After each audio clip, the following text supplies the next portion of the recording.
everyone. My name is Andreas Diaz. Me and Will are back again for another spectacular Marvel Plus talk. Uh, Will, how you doing? I'm good. How are you? I'm doing pretty good. Crazy Sunday. Were you in the chat? Yes. Yeah. Yeah, I, yeah. I you know. was trying to sleep and it kept going off until like Yes. I forget how late, but yeah. Yeah. Okay. All right. That's good. Okay, that's good. So you didn't know what we were talking about. That's good. So. I had no idea. Oh, okay, great. So that's good. For this week's topic, of course, we're going to discuss the MCU villains ranking. That's right. We're back again for another spectacular ranking of the villains in the Marvel Cinematic Universe. Will, you picked this topic. And But did I? Oh, I guess. Oh, yeah. It well, was between this and something Spider-Man, I think, his Rose uh, Gallery. I think I I can't remember what I like think it it was was. between MCU villains and just Marvel villains in general. Oh yes, yes, But that's yeah. true. Yeah. But it's the MCU villains, right? Or Yeah. okay. Because I was a little concerned. But yeah, so we're discussing the MCU villains. And I mean, we've been kind of back and forth discussing that in the podcast before. And what's your like overall opinion on these villains and the Marvel Cinematic Universe? And just go from there. What's your opinion? Um, I mean, Marvel doesn't often get the villains right, I think. Hmm. Um, yeah, I listed all of the Marvel Studios villains. Like I ranked all of them, and then I threw in some of the Marvel Netflix villains. Yes, I was going to ask you if you did that because I did. Uh, Yeah, I just did Kingpin and Purple Man. okay, same here. Okay. And they're in Yeah. my list. Okay, that's good because I I always forget to when we do something like the MCU and the television stuff. I hmm forget to like, oh, we can add them, hmm so yeah, I have those as well. Yeah, I Um, didn't do anything from Agents of Shield or Agent Carter, but no, I was thinking I was almost going to put was it Radcliffe in the mm, list. I don't know if But he's a villain per se.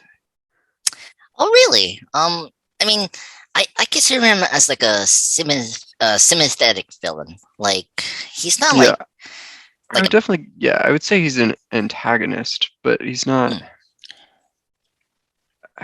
There's nothing particularly villainous about him, I don't think. yeah. Um, yeah. I Agent of Shield has really great villains, and it's like hard for me Yeah. to. I just pick Laugh because I don't know. I relate to him more. Like No, I no, yeah, he's great. He's a yeah great character. he's great, and I just overall enjoy his whole arc in season Mhm. 4. Yeah. And yeah yeah, and then Adrian Carter, I do like. I just been a while for me to watch that show. I can't remember the villains. I know I, was I know there was a uh, Madame Mask in yes, season 2, I think, season 2. Yeah. or she was like a proto Black Widow, I think. I Uh don't remember. Dottie Uh, Dottie was right, yeah. Okay, I think Am I conflating two characters, or yeah. I? I don't know. I haven't seen that show since it aired. Yeah, near Uh, not near the eye. So yeah. but yeah, so yeah, and then who else? Like I guess like let's do the dishonorable and honorable mention. So I was, because of the new movies, I did have to adjust my list. And so the honorable mentions I want to mention in my list that unfortunately didn't get to cut was Ironmonger, Red Skull, and Eagle, and Thanos. So you're not gonna see Thanos in my list. Oh, okay. Yeah. Are we doing a top 10 then? Yeah, I, Okay. I was able to make a top. Well, it's funny. I, People, yeah. yeah, you didn't think there was a top 10 MCU villains? No, I think there are um I think I have 10 where I like them, and then there's uh another 8 that I'm like they're pretty good. And then I'm looking at I listed out all 30 Oh, in okay. order. Yeah, And then there are 12 that I don't think are that good. yeah, I, Um, yeah.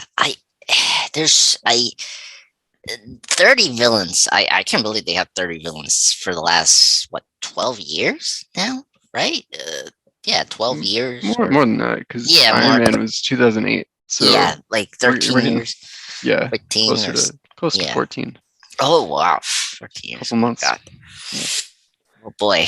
Uh, yeah. I, I mean, some of the villains are like I 14 years in villains. It's pretty like you can take it and leave it. I will Mhm. say. Um, I picked the ones that I think.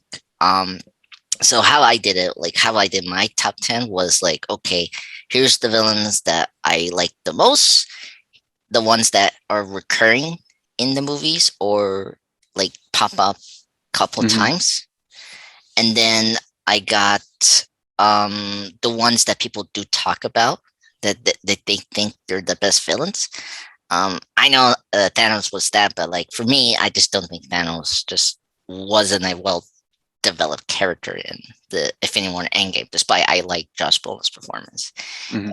And that's the thing, performance. If the performance was great, despite how weak the story or just the movie is, I think the performance is well enough for it to be in the top 10 villain list. Mhm.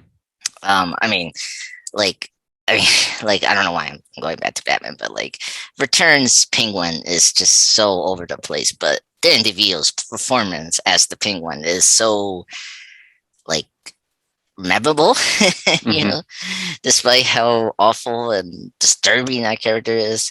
Uh, but or or in a good way, Catwoman and Michelle Pfeiffer's version is well written and just way more engaging villain, in returns. Mhm. So that's how I went down with my list, with that. Um, but yeah, uh, this honorable mentions. I mean, I don't like Malekith. He's the worst villain. Uh, Okay. Yeah. yeah. So He was your bottom. yeah, he's definitely my bottom. Okay. I, because I love I mean Christopher Eccleston is a great actor. I mean I love him in 28 Days Later. He's a great doctor, the Knife Mhm. Doctor, and I don't know and Malekith from the comics he's great, and I mean if you've seen his episode from the Avengers Earth Minus Heroes, I mean he's great in Mhm. there, Mhm. and then when you get to Thor: The Dark World, it's like what was the filmmaker's mind? You know, I Yeah, and it feels like they cut a lot of things from that movie, and most of the things that they cut were yeah, the villain. yeah, which is sad. Yeah. Um, I mean, everyone. I think Sif had that problem. Like her scenes were cut out as well. Hmm. Um, yeah. And then uh, besides Malekith, I mean, Whiplash is another one that it's like disappointment. Like Hmm. he had potential, but like again, just the execution was just well, he was great in the first half, but then when we get into like the second and third act, it gets kind of bad, and Hmm. just they didn't know what to do with him afterwards. Yeah. So, what's your honorable mentions and dishonorable mentions? Yeah. Honorable mentions are gonna be Killmonger. Oh, really? Yeah, Okay. I like him, but Mm, he's not. I just like some other ones more. Mm, And then Ego and Red Skull were also on my okay. in honorable mention territory. Yeah. Um, I will say it was those two. I was like, I really wanted to keep them, but then I Yeah. was like, ugh, there was just other ones. Um, Hmm. yeah, that unfortunately overtopped them. Um, Yeah. yeah. And dishonorable for me, Dreykov from Black Widow. Oh my God, yes. Oh man, I mean, God, so much of that movie was just awful. Mm, Um, yeah, like with more distance from it, I just like this, I know that I liked the parts with Yelena and yes. the parents, but those aren't the parts that I remember about the movie when I like think of it. I remember uh them not understanding how pheromones work. um Oh my God. Dreykov being like over the top cartoon evil and Black Widow having like a giant CGI third act for no reason. Like it should have just been a very, very simple spy thriller. Or a And grounded one, but yeah, no, that's what I mean. Like yeah, yeah.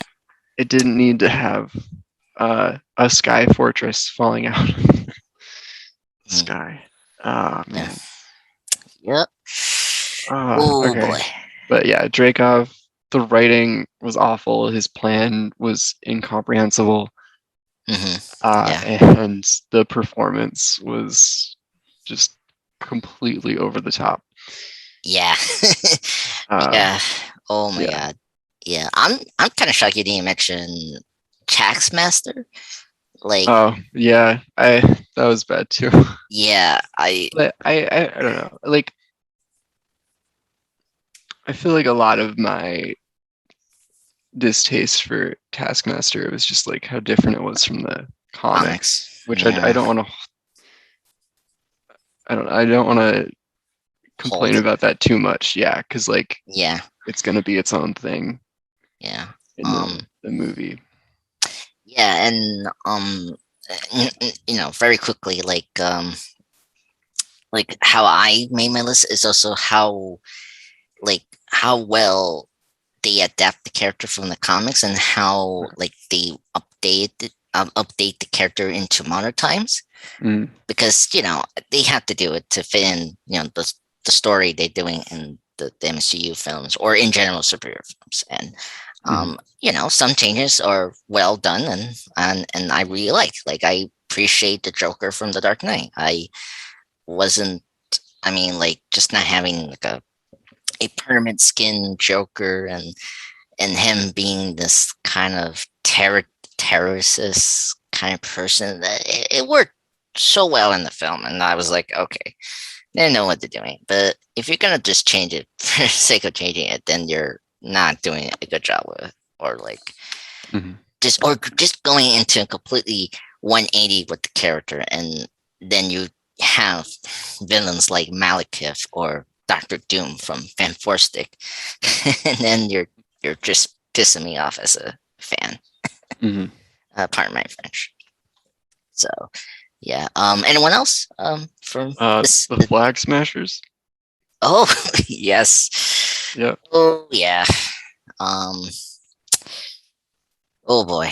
Those were very like very tough. yeah. Um. Again, plan makes no sense. Hmm. Uh, Dialogue is awful. Performance We're good. slightly better than Dreykov. Yeah, Yeah. They were better than Dreykov. I will say. I will watch yeah, them over Dreykov any day of the week. yeah, Okay. Okay, let's get into this list. Okay, you want to go first? What's your number 10? yeah. Number 10, I did He Who Remains in the TVA. Oh, okay. This is interesting. Okay. Yeah. Oh man. I guess I'll start with He Who Remains. Um, it's Jonathan Majors' performance was really like fun and captivating in the final episode of Loki. Okay, that's And I cool. thought the like concept of a guy who had conquered time and was just like tired of living forever was really interesting. Yes. Um, and then Majors brought this like really manic energy to the role that was just really like entertaining to watch. Mm, I agree. Um, I think he's a good example of keeping what you know about Kane the Conqueror from the Hmm. comics and like keeping it faithful to the comics but updating it to modern times. Like I was shocked that we did all the like he had multiple variants, which is so true from the comics of Kane, which I really love. And and then plus if you another plus you have to make it into my top 10 is the costumes. I really appreciate that the the who remains his costume is pretty much what Kane looks like. And like towards the end of the post credit scene from Loki, you see a little bit of the more conqueror Kane look that you usually see from the comics. Hmm. And I dig all that, and but it's in the MCU way of costume, and I Hmm. really like that. Um, Major plus with that. And I think what I love about um Jonathan Major's performance is also like I like I'm very curious how different his performance is going to be with the Kane and Conquer we're going to get in three. Like I'm curious Hmm. about how he's going to differentiate his performance. How we saw a little bit with Tom Hiddleston and some of his variants. We saw one for the President Loki in episode 5. Hmm. So I'm very excited about that, and I Yeah. think they did a really good job of setting up Kane for the MCU. Hmm. Yeah. So And oh man, Jonathan Majors is just such a good actor. yes, And Marvel got really lucky to get him like just as he's popping off. So yes. After was it the Lovecraft? Lovecraft Yep, Country, yeah. yep, yep, Yeah. yep. It's very cool. Oh man, oh god, I just love it. Oh my god, yeah. Yeah. Great Loki, great show, and I think they did a really good job of setting up Kane and also his the other villain that was in the show, the lady, I forgot her name, um that is in love with Oh, Kane. Uh, yeah. I'm forgetting yeah, her name too. yeah. I think she was also a good antagonist in the show and Hmm. really helped set up Kane as a frightened character in the MCU. Yeah. So I'll have her name in a second. Hold on. yeah. Uh, Ravona. Okay, yes. And she's from the comics as well, and I like her like update in this show, and I think it really works with her. And I'm very Mhm. intriguing where we're going with her in season 2 of Loki or whatever we're going to see her again. So, anything else with your number 10? I guess I had lumped him in with the TVA in general. Oh Um, yes, I and yeah, I just like I don't know. I thought they did the concept of the TVA really well in Loki. Um, and yes, I I loved really like do. the aesthetic of like the like 1960s like His Geiks like honestly kind of yeah, aesthetic. everything looked like it was from like a 1960s cartoon about like office work.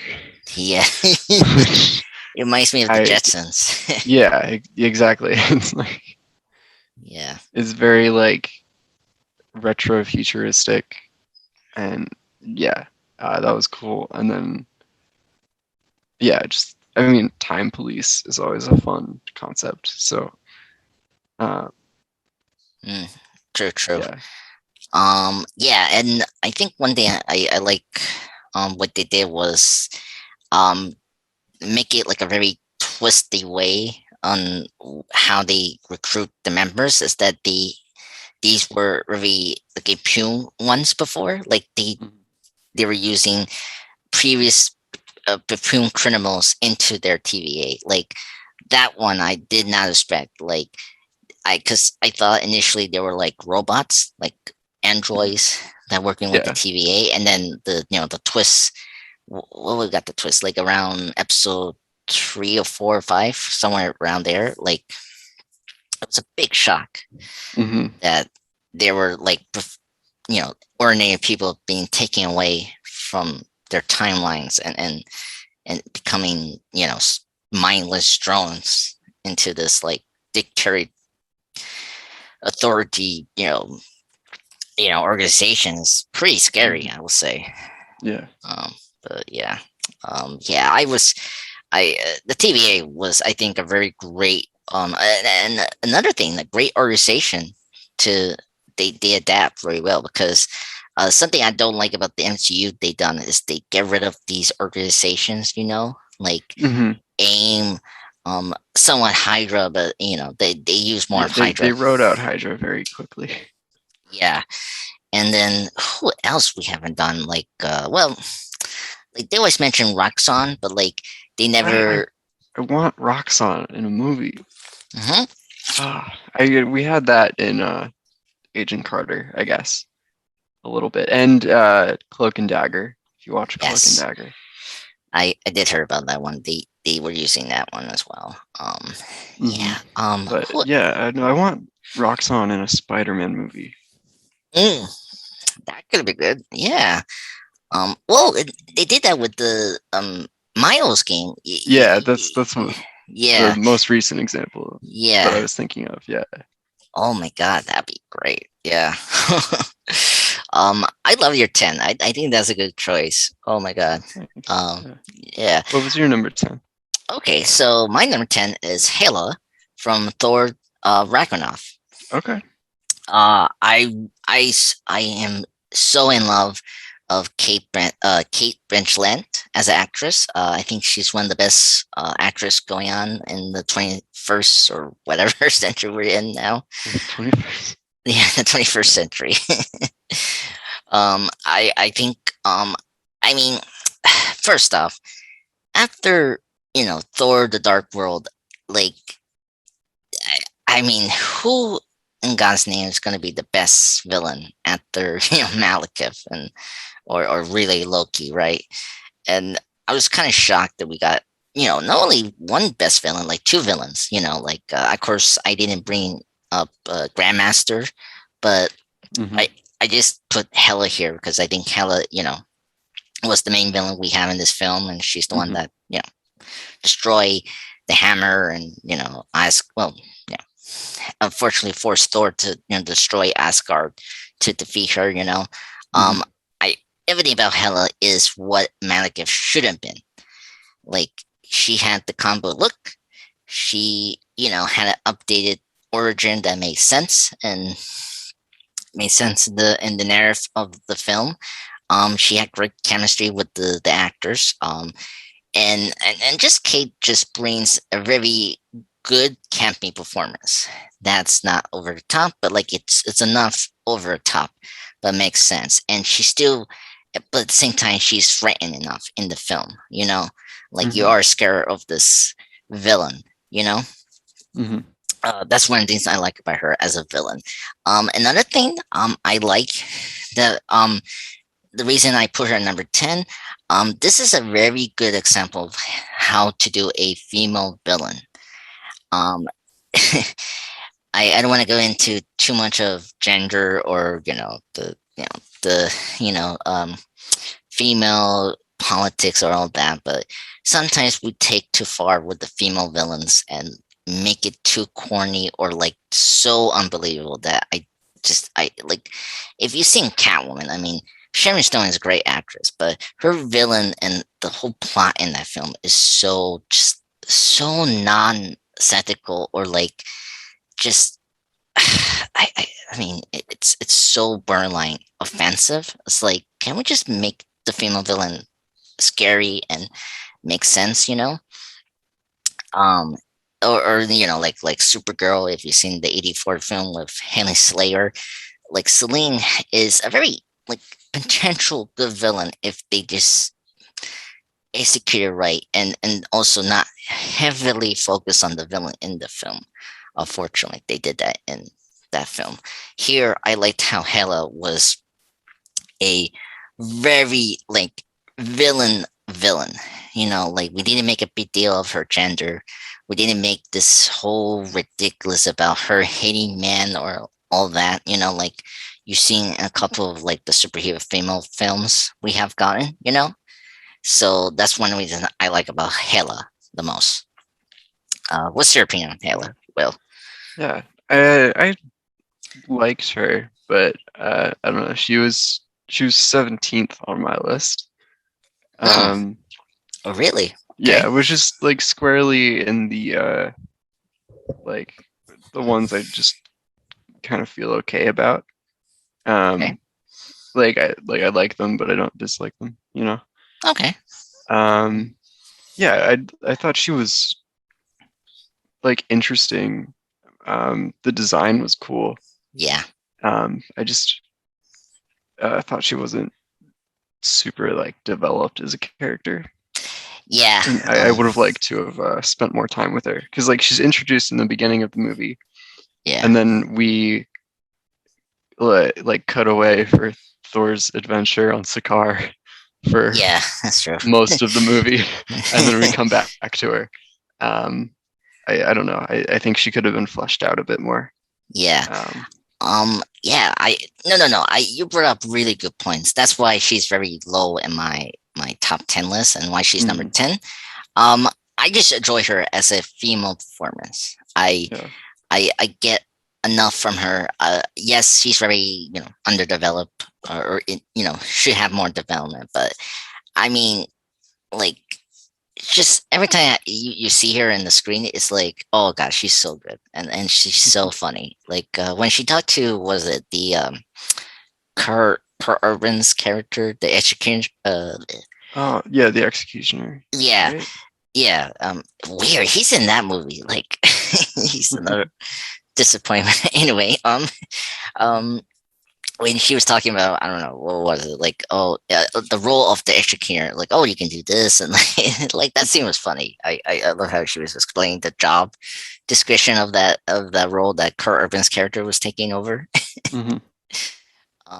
Yeah. And I think King Freeland was having fun in the film, and I don't know, I really enjoyed that we never make a big fuss of oh, she's a woman and all that, and just like, Yeah, they just let her be yeah, her, let her be a villain. Yeah. yeah.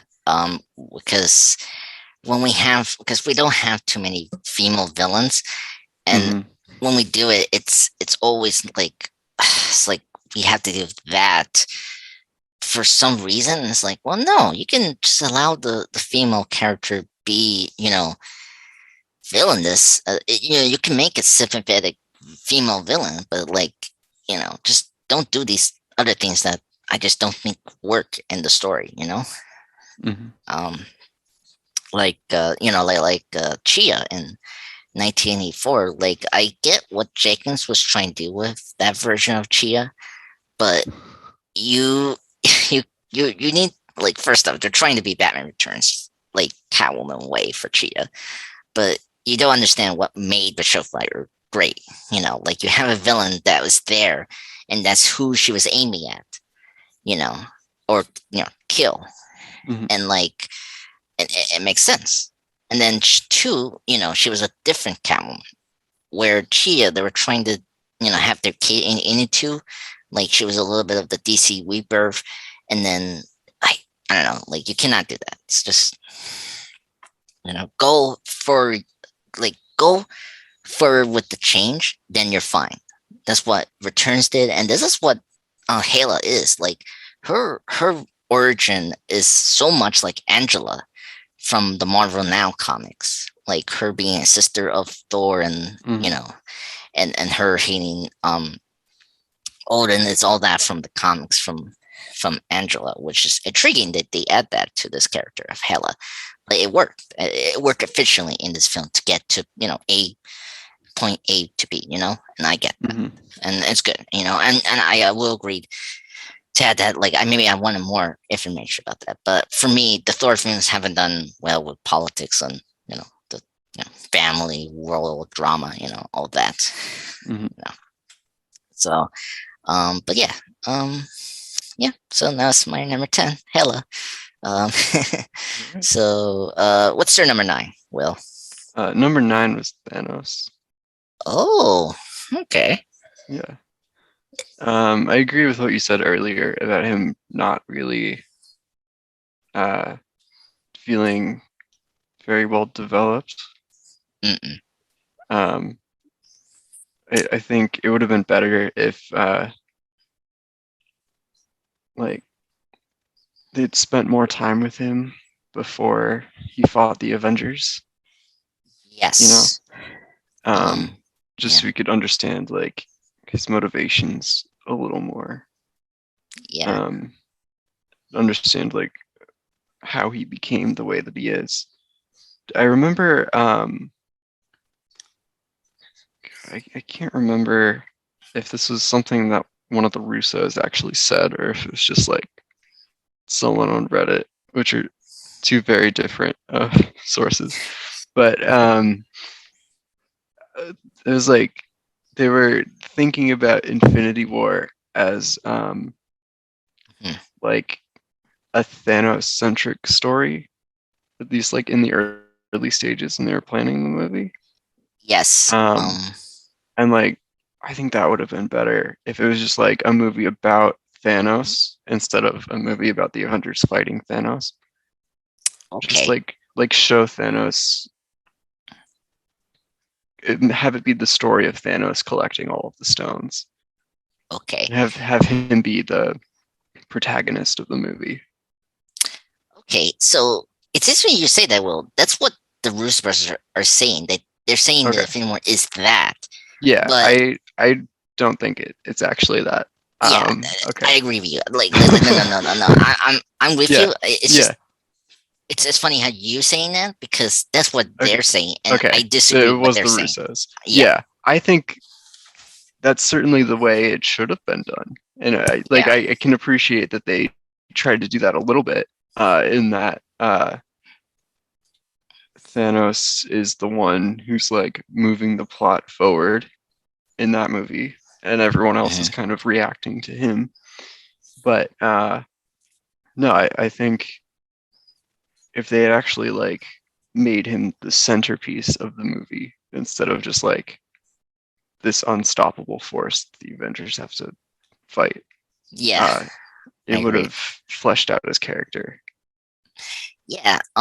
This was very interesting. Just looking at the path of the Infinity War saga, Hmm. like it. This wasn't the Thanos that I was expecting. Like Hmm. from what was it, like the Avengers, the first Avengers post credit scene through the first Guardians. Like I thought, I'm not familiar with Thanos, but like reading up of who what Thanos was, I thought we were getting the more like death obsession Thanos, you know, uh, Yeah, who I loved yeah. um and very quickly, I know you were gonna say, um no, no, no. Because the reason we got this version, I think the Whispers or like studios were kind of concerned of having a character loving the death and like those stuff, which I understand, and I think it made sense that they were trying to change the motivation and the way this character was. It makes sense, but the way they did it was just too like I was expecting that, and I think what saves it is just the performance of Josh Brolin. Just made it palatable, Hmm. and and when we get to Endgame, I feel like we should have a different villain for Endgame, in my opinion. But it's just that's how it is. Yeah, I mean I think we've talked about like the problems that I have with time travel stories. Yes. So yeah, Yeah. Endgame. Yeah. I they did what they did very well. I just think I would have preferred that they do something else.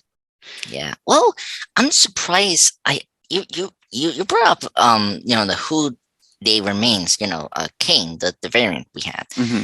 I'm surprised they didn't use Kane as the villain for Endgame. Like, if you knew you were gonna bring him in, right? Like, Well, I think I don't know. yeah, Thanos having Thanos come back makes sense from okay. like a storytelling perspective. hmm No, I no, don't know. no. I think if I was gonna do it, hmm I would have it still be Thanos, but I would have it be the original Thanos. hmm Like I wouldn't kill him in the first 3 minutes of the movie. Yeah.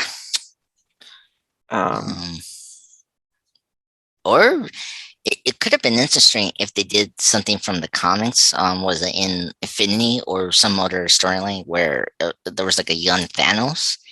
If you brought that in the movie, that could have been like a fascinating, interesting take on that character. But it's just me.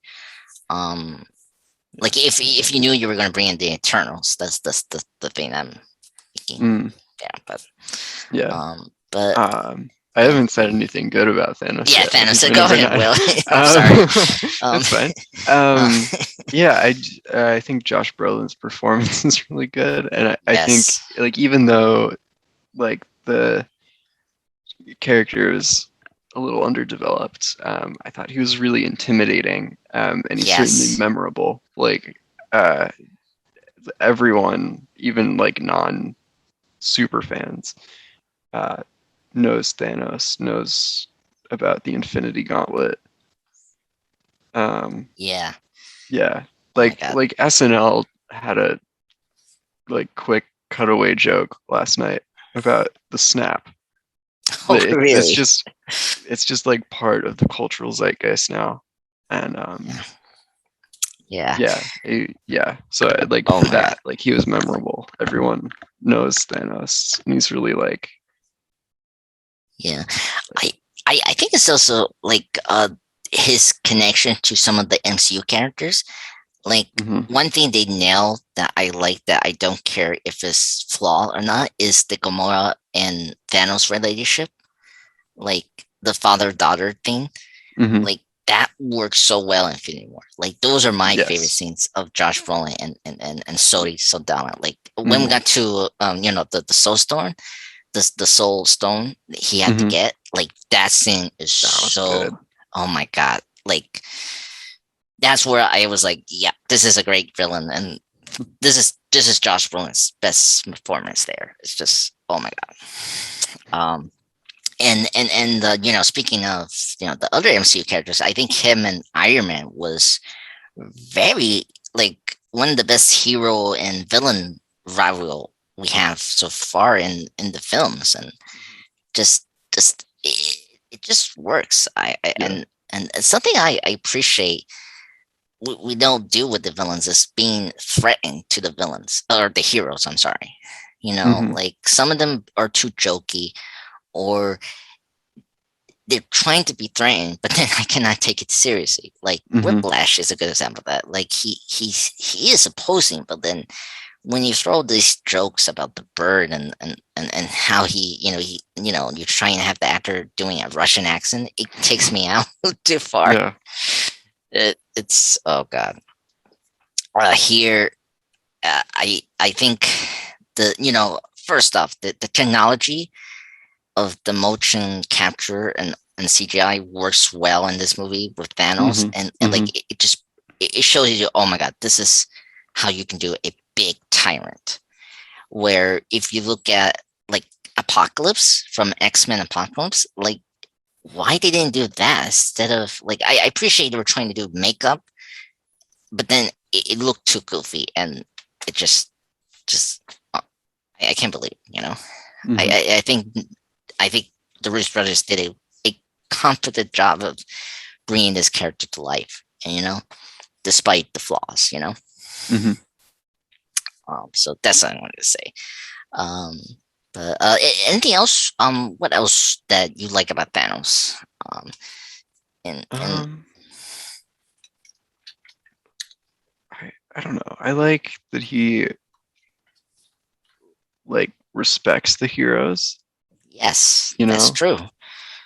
Um, oh man, that line to Tony when he like stabs him, and he says, "I hope they remember you." Yes. That's oh Oh man, my, that was a good one. Oh my god. like I don't know, like it's so rare in the Marvel movies to have the villain like have sympathy for the hero, you know? Yeah. Like, um, There's some, I will say. yeah, and I'm looking at my list, and uh, the ones that do are higher up on my list than Thanos. But Yeah. uh yeah. yes. Oh my god. Yeah. Oh yeah. Yeah, I think there's two that I think do sympathize the hero, Hmm. and and that's where I felt confident when when we got to Infinity War, because they were getting their act together with the villains. Hmm. Yeah. Phase 3 was much better than Yeah, phase Phase 2, phase two. which Yeah. was a Ugh. mess. Yeah, yeah, Um, so a mess. And this character is in my top list, and he's the one that I was like, okay, we're getting better with the villains mhm. afterwards. And he's a character for a established franchise uh, that got another major reboot.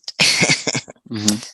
So I'm gonna leave with that. Uh, okay. Anything else with Thanos? No, I'm ready to hear about your number 9. Okay. So speaking of Phase Three, I have the first Phase Three villain that we got was, of course, Simo from Captain America: Civil War, and we saw him again from the Falcon and the Winter Soldier. Hmm. I think he's the best villain we had. I think he's like the most understeady villain we have in a film of Hmm. superheroes. He, like, I mean, if you look at this version of Simo, he's completely different from the comics, but I just love him. I mean, first off, the actor who's playing Simo, Daniel Bruder, that's what his name, Rule, yeah. yeah, Brule, Daniel Brule. I love him in Simo. I think he really has that presence and menace he has. Like the menace Hmm. is there, but and this is a very unique villain. They honestly updated Simo to the MCU. He's a Sokovian, which Hmm. I actually like that we got something from Age of Ultron again. I like that we Hmm. connected to again the Sokovian country. Hmm. So like you believe him because he's a military person. That's good. Um, he has the kind of thing that I like about from the Dark Knight trilogy of he had a really good philosophy motivation. Hmm. One that makes sense that we haven't seen before was to challenge the heroes by forcing them to fight each other. That was great. Um, I know that's the way it was in Civil War. Maybe you can question it how contrived or convenient it is, but it works well because it doesn't cross the line, or like you believe in what was going on because you believe in the characters and their motivation. And when we have that reveal with Simo and his family death and all that, it just pays off very well. Um, and I was hoping we'd get him back. And that's another thing. I was so happy he came back in Falcon the Winter Soldier, Hmm. and really tie up his loose ends with the Winter Soldier, which I like. I love his chemistry with Sebastian Stan. It was really great. Uh, I love the plane scene he did Hmm. when he was antagonizing the Winter Soldier. So it was great. And where he told his butler like, "Oh, give them the raw food," I think it was, um, or Hmm. the bad food or something like that they Yeah, had in the yeah. plane, um, uh, which was great. And oh my god, the Seymour dance, like, oh, he broke the internet, and we got a Seymour dance cut. It was so great. Oh, everything about this character is wonderful, and his mask is comic accurate, and it's great. Hmm. I think he's one of the best MCU villains we have. What's your opinion, Will, on Simo? Yeah, he's actually number 5 on my list. Oh, really? Oh my Yeah, god! Particularly him during Civil War. I really like. Um, I don't know, like he had a plan and Hmm. he like went through with it, and he actually like succeeds in his plan at the end. That's true. Um, Yeah, him and and Thanos is yeah, they're the ones that win. I guess Loki, oh, hmm. to an extent, because he's on the throne for a while. Oh, that's oh yeah, that's true. I cannot um, take that seriously. No. yeah, well, um, but yeah, I don't know. I just he's smart and yeah, Daniel Bruhl gives a great performance. But I don't know, I think most importantly, like the characters' motivations are sympathetic. Like you understand why he is the way he is, why he's doing what he's doing. Um, Yeah. like his family was killed, and he's just trying to get justice for that, or some kind of justice. And Yes. like that's understandable. Um, even if his methods are not. Um, and yeah, and then he has like a very consistent philosophy that I don't know, like it makes sense. Like I his whole thing about hating super soldiers is Understandable. I yeah, no, like I think that's a really interesting take on a like a supervillain. He's just a normal person who sees people with like superpowers and just thinks like sure there's a few that are like doing good, but like there could be some that, you know, use their power for evil. There could be Yeah. some that think they're doing the right thing, but you know, at the end of the day, they have the power. They get to define what's the right thing, and maybe that's not what's right for everybody. Yeah. Like, yeah, I his philosophy makes sense.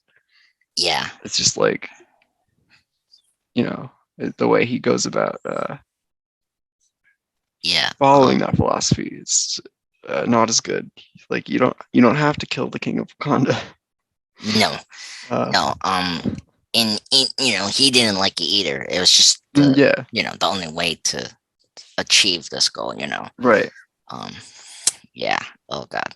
The thing I we mentioned Thanos.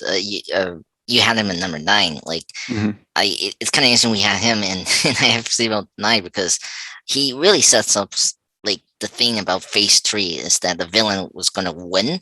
Like he kind of foreshadows what was gonna happen with Infinity War or the way Thanos is gonna do it. Like Hmm. exceed and because without Simo, I think Thanos will never exceed his plan without Simo's plan and like what he did with the Avengers. By splitting up Yeah, Tony and Steve. Yeah. Steve. Yeah, and I and this is what I think Lex Luthor should have been. Like it- this is what Hmm. I want a mastermind should be. Yeah. Like a criminal mastermind. He's not a criminal mastermind, but like Simo is a very what's the Yeah, word? he's It's something else like a statistic like strategist, right? right. Yeah, he's playing chess, and the Avengers are playing Yes, checkers. exactly. Yeah. And I like that about Simo, and I think that's one reason that the hero versus hero thing worked here than what Batman and Superman did because it was Hmm. just it felt way too convoluted and like um and just the tone was just all over the place for that film and Lex was just not it wasn't Lex Luthor, and Yeah. and oh my god Oh and man, yeah. Oh dear. that's um but where Simo, I think what made it work here was just keeping the villain grounded and I think it was good that they didn't do too much of his comic book origin, like from the comics, like him being a World War Hmm. II villain. Like I think it's good that we didn't do that here. Yeah, Um, the Sokovia update was really good. yes, And it's like more of Marvel's trend of finding ways to retroactively justify things in Age of Ultron. yeah. Um, Which this worked here. yeah, no, oh man, just Yeah, having actual consequences for the Avengers dropping a city on a Middle Eastern country is pretty great. yep, Just like there's actual like you you cause some problems too. Like you actually hurt people by trying to yeah. yeah. Yeah, it's pretty like it was great that they bring character to respond to the collateral damage of Hmm. the heroes, and I think it would really work well. Yeah. Um, yeah, yeah, Simo's great. I'm shocked that you have him at number five. I wasn't expecting that. That's cool. Okay. You want to go to number eight? Sure. Mine was Mysterio. Oh wow, I have him at number seven. Oh, okay. Yep. Yep. uh, yeah. Yep. Um, Yeah. yeah. I don't know. I like his. I mean, his costume is great. Yes. I can't believe they A did the fishbowl and B pulled it off. Um, So well. Oh my god. it looks really good. Yeah, Um, Jake Gyllenhaal, his performance is like next level in that movie. I know. Like, um, watching it, like I knew the twist was coming Hmm. because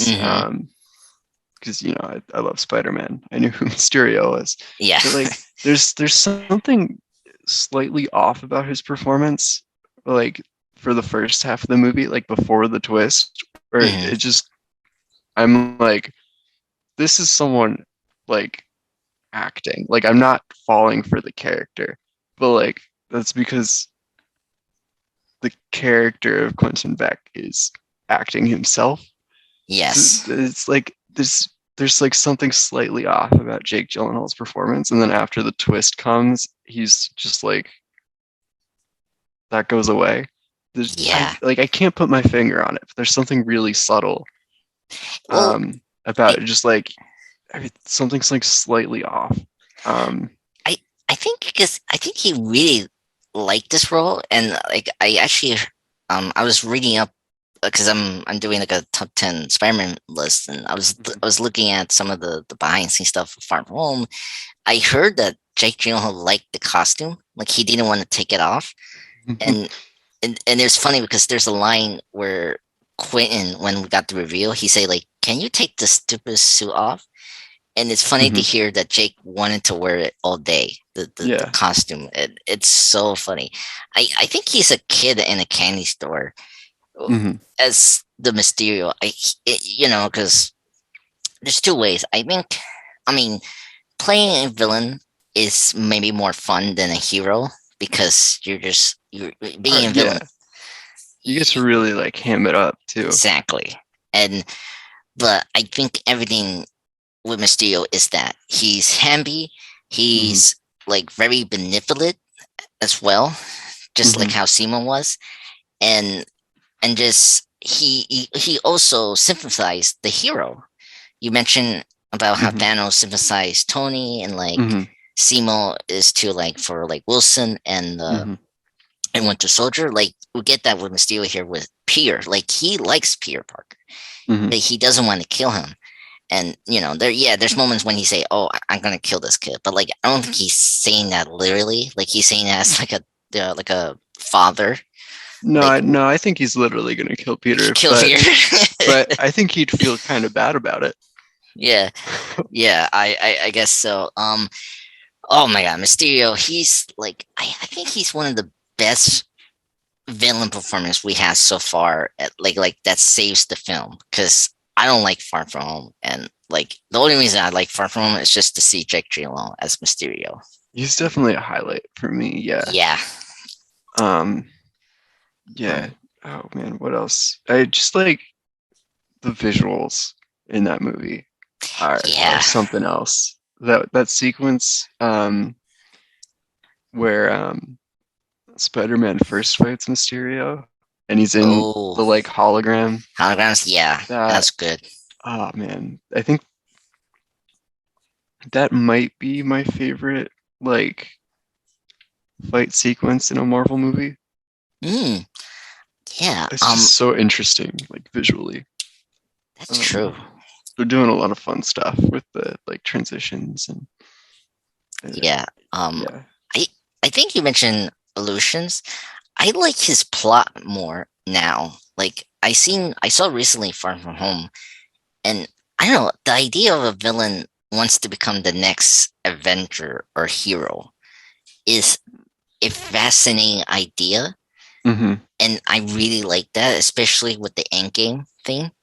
Like, Hmm. we're now in the era of like, okay, now with Captain America and Iron Man is gone, who's going to be the next Iron Man and Captain Hmm. America? You know, Hmm. like we're all having that discussion, and I love that Mysterio is that person.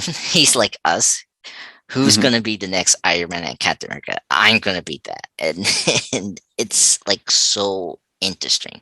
I think he has one of the most interesting villain plots we've seen in a while. I feel like, Hmm. and oh my god, just I mean, and then I know I want to bring up like the nitpicks or something like that. I don't have this problem now because we don't have really many examples of this in the films. Is like, oh, he's a villain connected to the hero.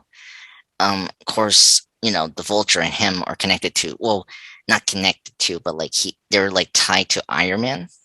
Hmm. Well, I don't have that problem anymore with Mysterio. I think it makes sense because we use that so many times. Like, I mean, the Riddler, the Jim Carrey, is a Wayne employee, and he's not the only Batman villain that is that. Like, Mad Hatter was one. He was a Wayne employee in Batman the Animated Series, but like we don't put a big emphasis on that. Hmm. I like the Mysterio is connected to Tony, and like he's connected to Barf, the Civil War thing. That's a good connection to Civil War. Yeah, Yeah. I don't know. Like What do you think? I do like that he's connected. I don't Mm, know. It's hard to separate that from like how much I hate that the Tom Holland Spider-Man movies have leaned on Iron Man.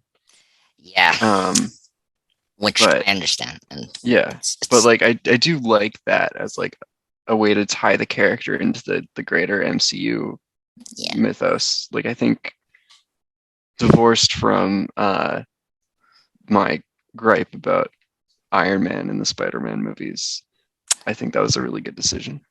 yeah. A thing that helps it. Um, the reason why I put him high in my list is that he really affects the next film, No Way Home, Yes. Yeah. and I think le- like I think it helps me to kind of forgive some of the sins that Far From Home did, and the whole Iron Man and Spider Man thing that I don't like, and you don't like, and Hmm. pretty much everyone doesn't like. Hmm. um I think it helps that he helped to push away that whole Iron Man connection forward and like make it be this actual Spider-Man we all know and love. Hmm. And I think it's good. And I consider Mysterio as the sixth villain in No Way Home, but in a very like Joker way, like how in the ending of the Dark Knight, like you still feel the presence of the Joker when Two Face is holding Gordon's family Hmm. hostages. It's like that where you do Yeah. feel It's Mysterio. Yeah, hmm yeah. It's the Mysterio's. chaos that he sowed is still present.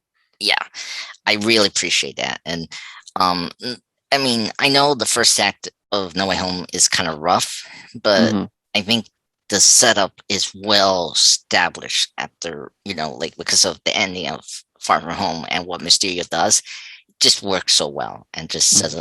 sets up everything you like about that film, you know? Yeah. But do you want to get into our eighth? My eighth, I guess. Yeah. Yeah. What's your Um, eighth? So my eighth is actually after Harkness from One Division. Okay. So um um I tried to put some female villains, um and honestly we don't have too many of them in the MCU, No. which is sad.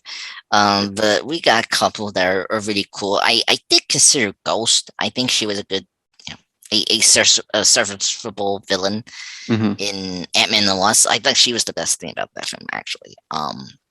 Okay. I, I think her costume was cool, and I think her powers were actually realized in that film. But something about Harkness that I just love. Um, Obviously the actress Catherine Hannah.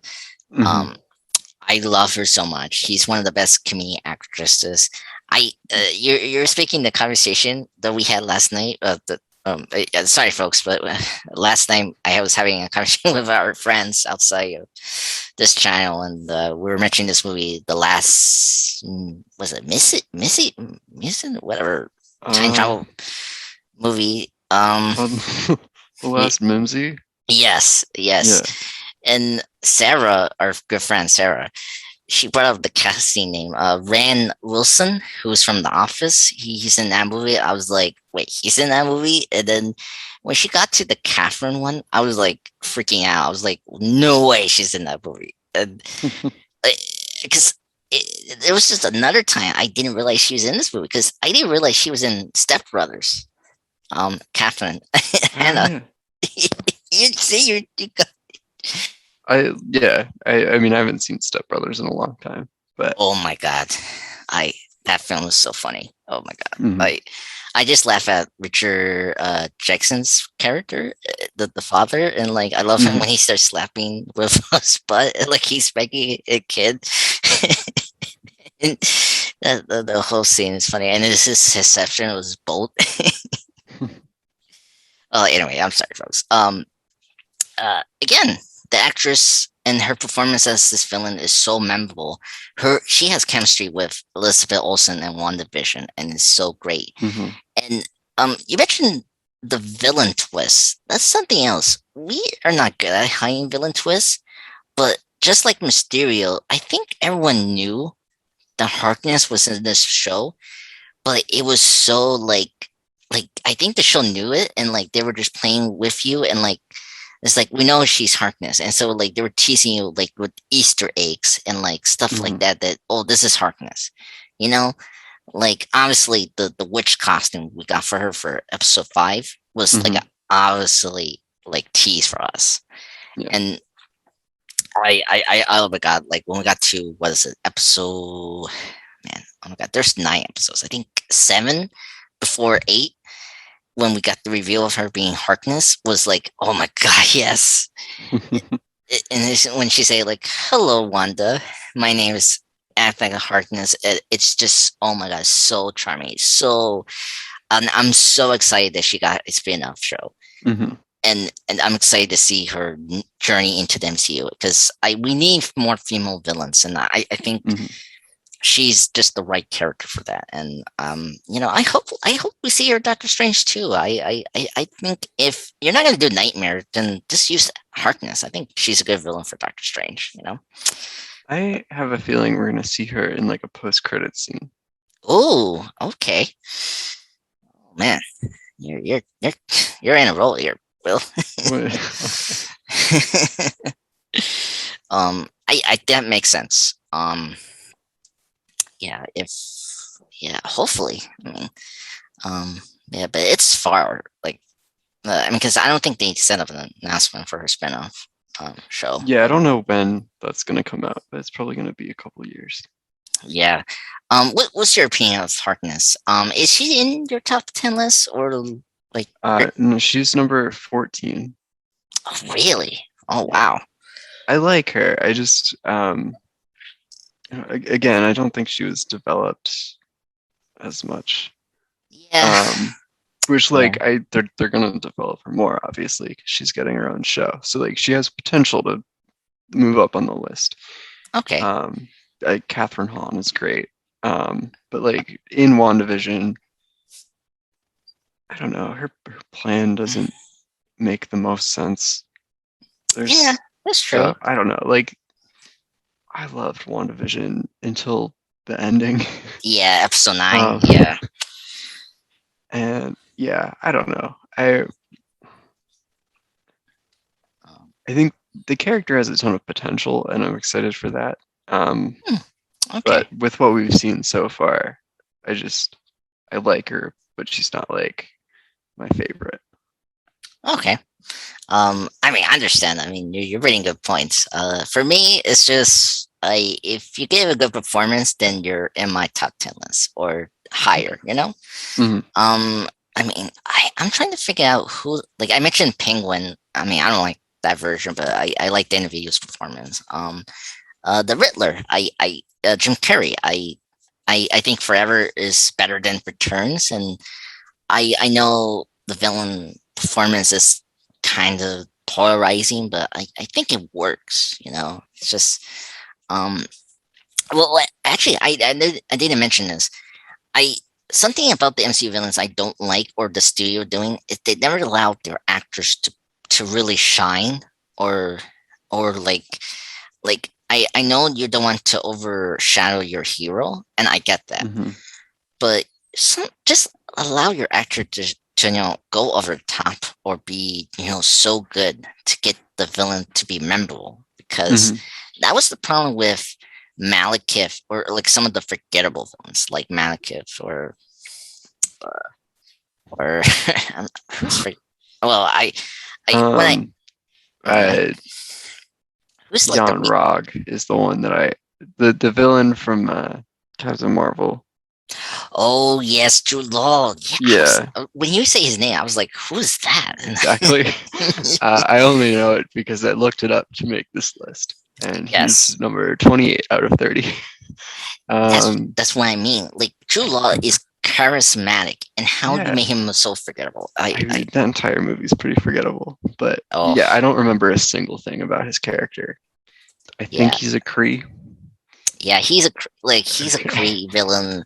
I The Kree is so horrible translating in the films. I like Yeah. them so much in Agents of Shield. I would say. Yeah, they were great in Agents of S.H.I.E.L.D. because they were I actually intimidating. Yeah, I almost put the Kree one from season 5. I think Mm, he was good, and I yeah, almost put him there. So yeah. I don't know. yeah, I didn't want to like flood the list with Agents of S.H.I.E.L.D. villains because they're all pretty good. yeah, But yeah. It was tough for me, especially that and Radcliffe we mentioned earlier. mhm. But yeah. Okay. And anything else I should mention? Harkness. I should we go to number 7? Yeah, we Um. can. Okay. Should let me go now, because I have Mysterio for 7. Yeah, go for it. Yeah, like let me just kind of do quick just thoughts. Yeah, Hmm. Mysterio is my number 7. I think it's not obvious. I think the Spider-Man villains of MCU are the best. Hmm. I mean, especially Vulture and the the returning Marvel non MCU villains, Green Goblin, Hmm. Doctor Octopus, Electro. I mean, they're awesome. Hmm. But I think Mysterio and Vulture as new villains we didn't see in Spider-Man was just so handled so well, and I love them. And I think Mysterio is everything what a superhero villain should do with their villain. Okay, Hmm. update the villain to fit in your narrative, which they did with Mysterio. Keep his costume cool, which they did. We got the fishbowl and his cape, which is great. Hmm. We got the smoke we always see in the comics and the animation. Hmm. He is cool, and just get a good actor. And they got Jake Gyllenhaal, who who has been like in tap of being like a superhero or a villain in these superhero films, and you got it here, and it's so incredible and amazing. Hmm. So Wasn't yeah, he one of the contenders to play Spider-Man in the Raimi movies? he this is during Spider-Man 2. He was supposed to be the replacement for Toby, because he had that back injury. Oh, That interesting. Yes, so it's funny. You see in Spider-Man 2, they make a joke about that, and then we got it in No Way Home. and Hmm. there was this myth that Jake was going to replace him, and there's like a like there's actors that are similar, like what was it, Tat and Newton and Zoe Saldana are like similar, like because their eyes are similar. Like people confuse Toby and Jake as like same people for some reason. I don't They don't look I that don't similar. I don't get it. I don't know. I mean, I'm just throwing it out there. It's Yeah. just yeah. Mm. Um yeah, I mean he's been always the number one choice to be Batman.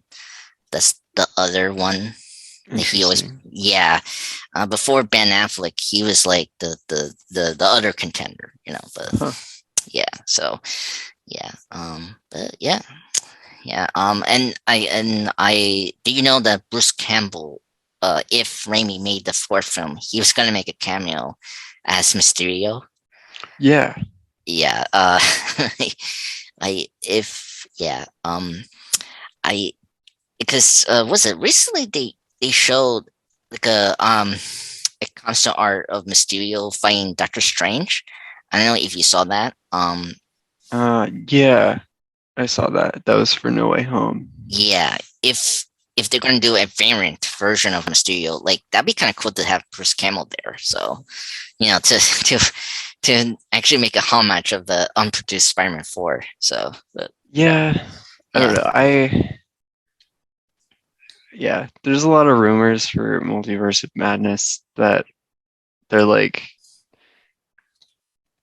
doing variants based on like casting that almost was, and I am mm, not excited for that at all. no, I don't want that. Yeah, I don't either. I have a I feeling know. that that could happen. I hope it doesn't, but like, who is that for? That's like I They're doing that with. nostalgia for nerds who like Mhm, pay so close attention that they know like all of the different production details, but like right. that's not going to be satisfying to a general like audience, you know. And Yeah. it's just going to like it's going to bog the movie down in the same way that like fan service does, but Mm, it's yeah. fan service that's like not accessible to the vast majority of the people watching the movie. Yeah. Yeah. No, no, I agree with you. Yeah. Yeah. Yeah.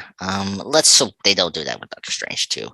Yeah. They're doing they're doing that with Mr. Fantastic and Invisible Woman. Like they're trying to do the Joshua Karsteinski, the actor from The Office and the director of Oh, Quiet John Place. Krasinski. Yeah, like they're doing that one. Where the other ones, That's yeah, that's the rumor. yeah, I unless he's gonna end up playing them in the MCU, yeah, don't that's I yeah, don't want them to do it. yeah. But It's we'll I see. yeah. We'll see because they haven't put Fantastic Four in a specific date, and I will believe Hmm. it if when we get the date for Fantastic Four, and we go from there. Well, we only know is the director. Yeah, that's it. No, we do know the director. Yeah, I that's what I'm saying. Like Oh, we oh, know we who's. only know. Okay, Yeah, that's we sorry. only know that part. I I'm heard we sorry. don't know. Yeah, That's my so bad. yeah, exactly. I'm sorry. But what's your number seven? Let's. I'm done with my Mysterio. Yeah, my number seven was Wenwu from Shang-Chi. Oh, okay. He's in my list. Okay, yeah. Hmm. I don't know. I just thought he was really interesting. I loved his relationship with Shang-Chi. Yes. It's really complicated and like he still loved his kids even though he was fighting them. Yeah. Um, Wan and Wu.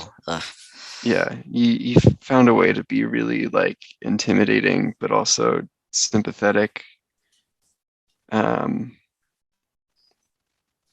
yeah, it just Yeah.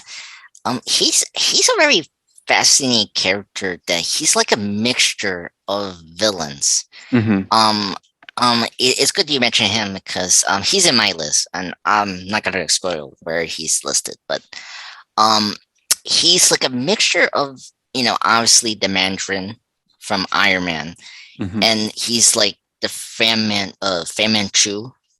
That's Yeah, who was the father for supposed to be Shan. Shang-Chi's father. Yeah. Yeah, right. And then the other, Shang-Chi new fathers that's in the new comics. Hmm. If you hear that, is like what? Like it could have been a mess, but somehow it just worked in that film, and that's impressive. They did like all that into this one like original character, Hmm. and I like about that's like the most successful thing that MCU did, and one that is like culturally appropriate. Hmm. I think they really did a good job with this character, and I get why he's not called the Mandarin. I completely agree with that. I like this version. I hope he will be in the comic books soon. Um, yeah, just and it's this is the one villain that made me so happy as an Iron Man villain. They pay off the thing from the first Iron Man film and just did it right, and I was so happy when I got to see this film. You know? Hmm. Oh god, just I love Wang Wu. He's one of my favorite villains of this generation. So yeah. So, any more with Wang Wu? Why he's in number seven? I'm kind of like, what keeps him in number seven? Will? I just thought there was more like going on character-wise than a lot of MCU villains. There's more pathos there. Hmm. Um, he's not just evil for the sake of being evil. Yeah, Um, I like you agree. understand his motivations, and he feels more human. Like they really took time to flesh him out, which a lot of Marvel movies don't do. No, I mean Um, none of DC films either. Um, True. yeah. Yeah. And Yeah. Oh, oh boy. Yeah. so, Uh, yeah, it's kind of sad that having a fleshed out villain gets you in the top 10. But mm, yeah, Wenwu just felt like an actual character instead of just like, oh, we need a villain. Let's throw something at a dartboard and see which comic book character it lands on. Like, yeah. uh, Yeah. yeah. Yeah. Which the MCU did that so many times, and Mm, that's where I hate when they do that. That's when you know that they didn't put thought with the villain. yeah. Like, I mean, Malekith is like the example oh of my that. god, But yes. But same thing with Little Jacket and Ant hmm, Man. Like they did that, and yeah. Captain Marvel is literally like that. It's like, oh, um, um, I are you happy he did die? Like, do you want I, him to stay, or like you think the arc made sense? Because the thing I like about Wang Wu is that he actually had like a villain arc that mhm, just makes sense and made sense that he had to die, and I feel like that's why I like so much about Kim Arbor as well. yeah. Um, I think it made sense story wise for him to die at the end of the movie. I think it would have been more satisfying um, if he had. I don't know. Like there was something kind of dissatisfying about the way that like that conflict gets resolved, and then Shang-Chi has to fight This just a dragon, completely other yeah, villain. Um, but I loved their conflict. yeah, It felt very like personal and emotional, and then the way that they like forgive each other at the end uh, was very impactful. yeah. Um, so yeah, I think he should have died, but I think that should have been the end of the conflict of the movie there. Mm, Um, but true. I I don't know how that would play out. Yeah, But I mean, I yeah, yeah, it's just very interesting with the ending of Shang-Chi, with the was it the Dark Railroad, whatever it's called. oh, I was just thinking about it. Yeah, like Um, um, I I that's maybe the one criticism we can throw out with that film. I think I'm fine with that because it's just that when Wu. is such a great character, and he has an arc Hmm. in a film where you don't have the villain have the arc or isn't the focus of your story. It's more problematic for me. You know, Hmm. like I mentioned Killmonger just like a little bit ago. I know people complain about how the third act of Black Panther is, the typical Marvel fight and all of Hmm. that and CGI. I don't have that problem because I'm with what Kruger is trying to do. It's like the story is Killmonger. Hmm. Yes, it's a Black Panther film, and we're following T'Challa's journey as the king of Wakanda. Hmm. But we also there's a story for Killmonger and his arc, just like Wang Wu, and like his final scene of him, saying that I don't want to be chained like my brothers, like just put me in the seat with them, right? And Hmm. him dying, like it just wraps up his arc, and then the movie ends where the film opens, and I feel like it just makes sense there and here as well Hmm. because I believe here because we're building up to what the narrative of Shang-Chi is doing is that, Wang Wu became a changed man because of the wife and Hmm. Tatlo. And like it makes so much sense where we're at. And I kind of forgive what the Railer thing is. The Um Dweller in Darkness. Yeah. yeah, the Railer Darkness, thank you. I was like darker Royalist or something like that. I'm like, wow. I feel it makes sense because unlike you mentioned Dracoff and Black Widow, like actors is like if you're trying to be like Bond, like the '60s Bond or Roger Moore Bond, like you have Hmm. to be consistent with the Hmm. the over top spy stuff, and that wasn't Yeah. the film I was watching. Right. So you know, yeah, Yeah. yep. Anything else with Wenwu? I liked the design of the Ten Rings, which I know we talked about when we talked about the movie, but Yes, um, yeah, I thought that was a good redesign for the yeah, Mandarin's rings. yeah. I like the color blue. I like how Hmm. they used that. I don't know if you noticed that his army with the weapons have the blue light highlight. Hmm. It was a cool knock to that. I really like that. Yeah, and I just like how we use the rings and like reference to like the movies of kung fu and martial arts. Like that was Hmm. very neat. Yeah. Yeah. But yeah. Oh. Anything else for Wenwu? Want to go into number six? Did you? Yeah, you gave your seven because it was Yeah, it's Mysterio. Yeah, we Mysterio. can do Yeah. six. Yeah. All right. Should you should go first because I You sure? yeah, yeah. Okay. Mine was Green Goblin from No Way Home. Wow. Okay. Okay. Um, yeah, I it's mainly because of Willem Dafoe's performance.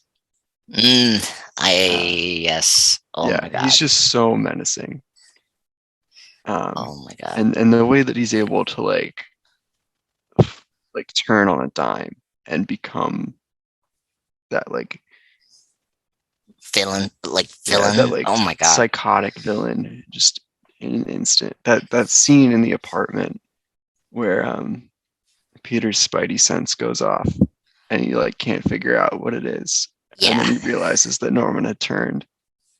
Yes. So good. Oh my god. One of the best. And his speech Hmm. about oh we're gods. Like these powers are not cursed. Like that whole thing was so wonderful, especially when Electro was listening to it and like Hmm. his thing was beeping the thing that's Yeah, gonna depower him. Like you can see him like yeah, turning. Yeah, yeah, because yeah, he relates to that, and yeah. it just oh my god, such a powerful and just intense scene at the Mm. same time. It's just oh my god, yeah, I agree with that. Oh, it's one of my favorite scenes in the film. Oh my god, just and was it Doc Ock saying Norman and like because like he knows Hmm. Norman and it's just oh my god, it's just oh yeah, a wonderful, great actor. He's I'm so happy he returned for this role and Hmm. just reminds me of what I love about the first Spider-Man film and just yeah, he I was so surprised to even enjoy it in oh my god 20 years now like from the first Yeah. film to this it's just it's crazy, and Hmm. I uh and his chemistry with Tom Holland is great. It's just it's funny like you're seeing this new Spider-Man with this villain that we know from another franchise, before him, and he just had chemistry with this actor and just like just Tom Holland and Willem Dafoe together just makes that film work so well. Hmm. Yeah. Oh god.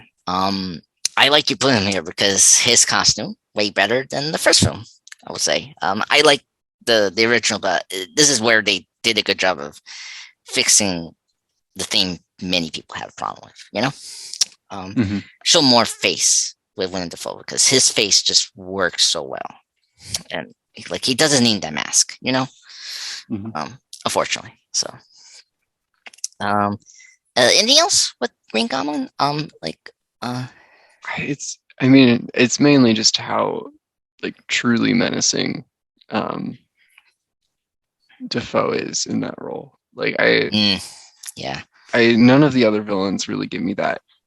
Well, not none of them. My number three will, but there's Oh yeah. that tension, uh, like while you're watching his scenes, that he's like truly menacing in a way that a lot of the other villains aren't. Yeah. Um, I think what works. I think this is a good time to mention this Hmm. because it's good you mentioned Green Goblin and Mysterio. And then because I have Vulture in my list. Me too. Yeah. Well, of course, Vulture is great. And Wen Wu is they're Hmm. connected to the villain. This is something I brought up, I think, a couple of podcasts ago. Hmm. What makes the MCU villains that are great and that, or a DC villain or whatever, is that they're connected to the villain, and then you like like the villain more because like when you have a villain like Malekith and Whiplash or Darren Cross who are not connected to the main hero, that's Hmm. where their film is not working. Like Yeah. like Whiplash is after Stark because of Howard.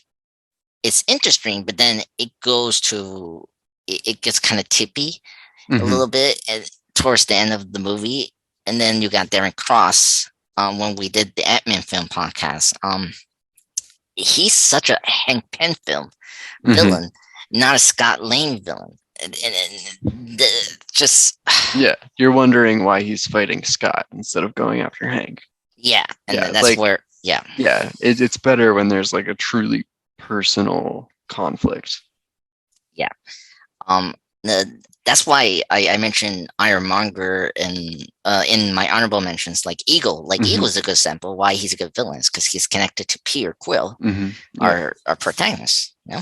But yeah, my God, yeah, and that's the thing that frustrates me with so many of the MCU villains that they are not connected to the hero, but Hmm. also they miss opportunity with the villain excuse me, that is connected to the hero, like Ragnar, whatever Drew Law's villain.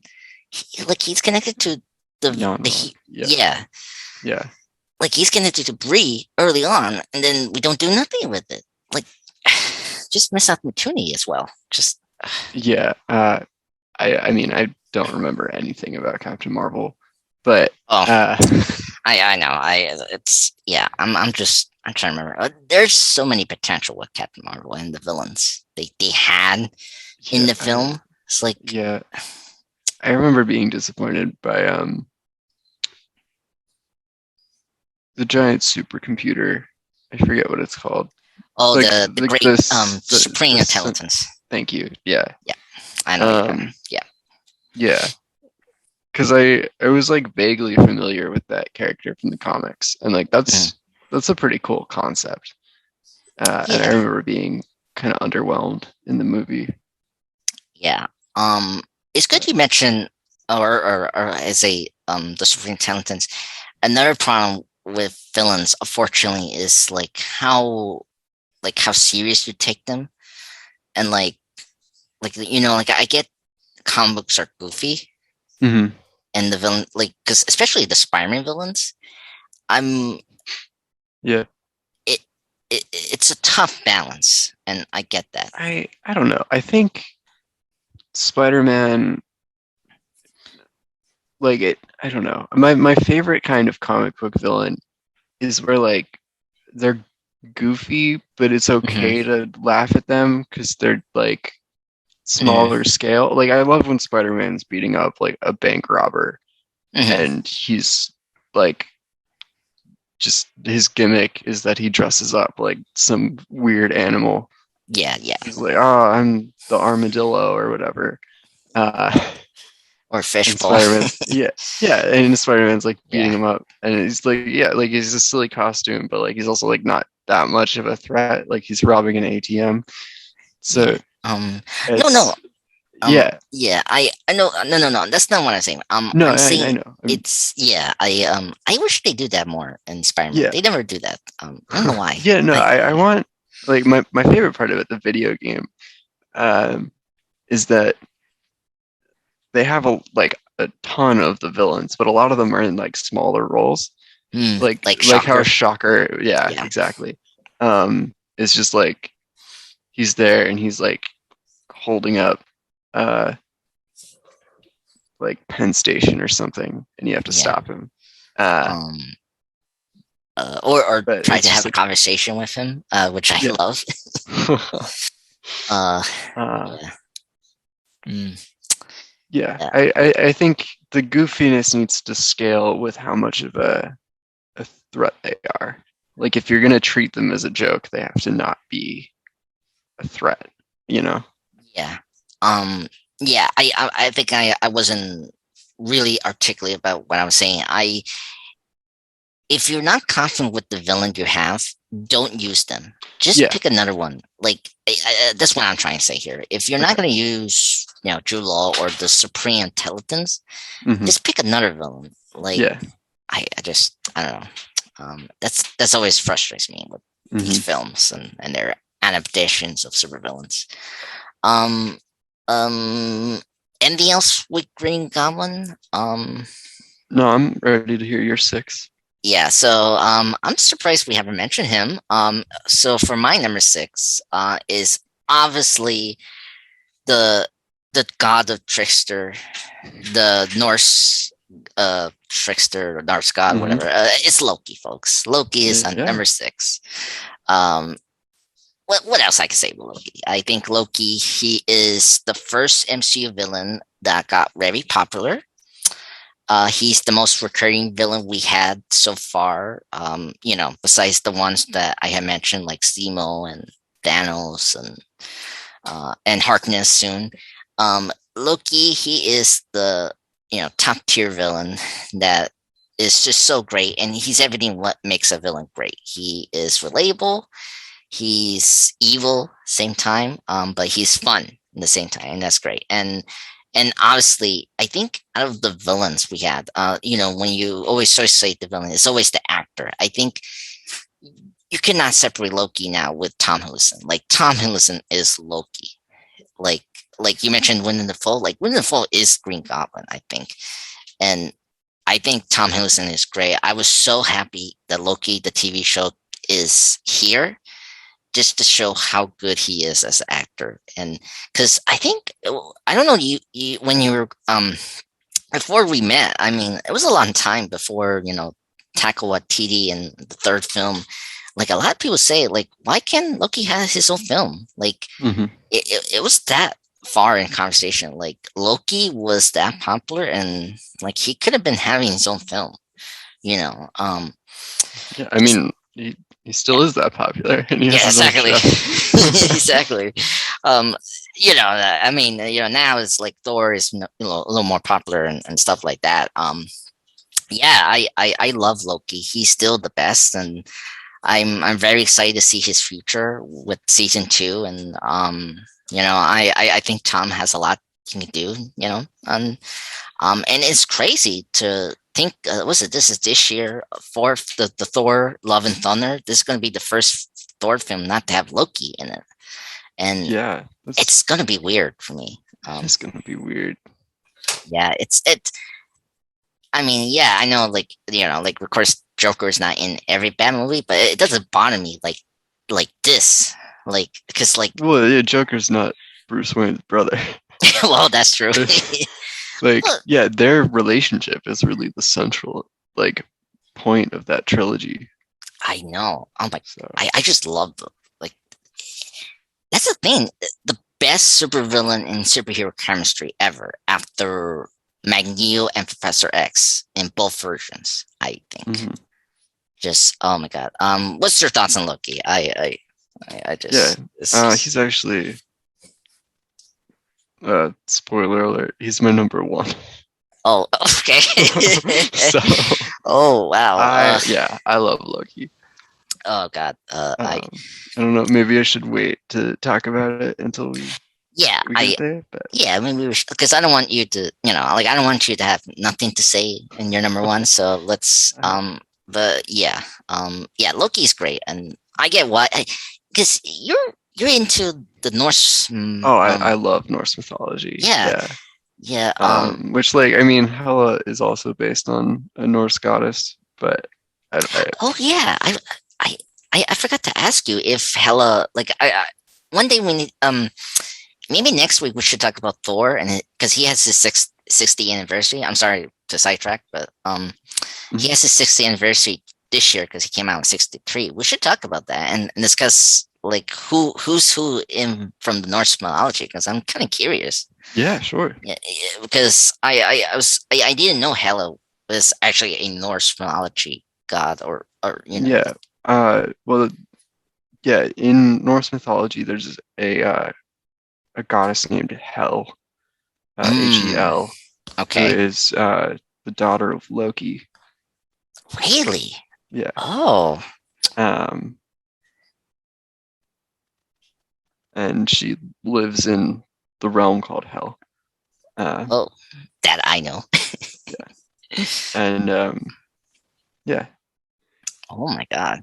so Hela, different name, daughter of Odin here, but Hmm. Right. similar Similar. similar vibe. Okay.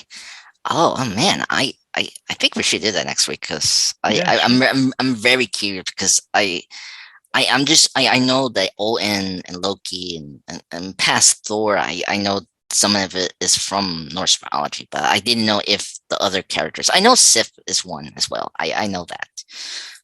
But yeah. Oh wow. Yeah. Oh man, crazy. Sorry about the sidetrack, everyone. You want to go to number five?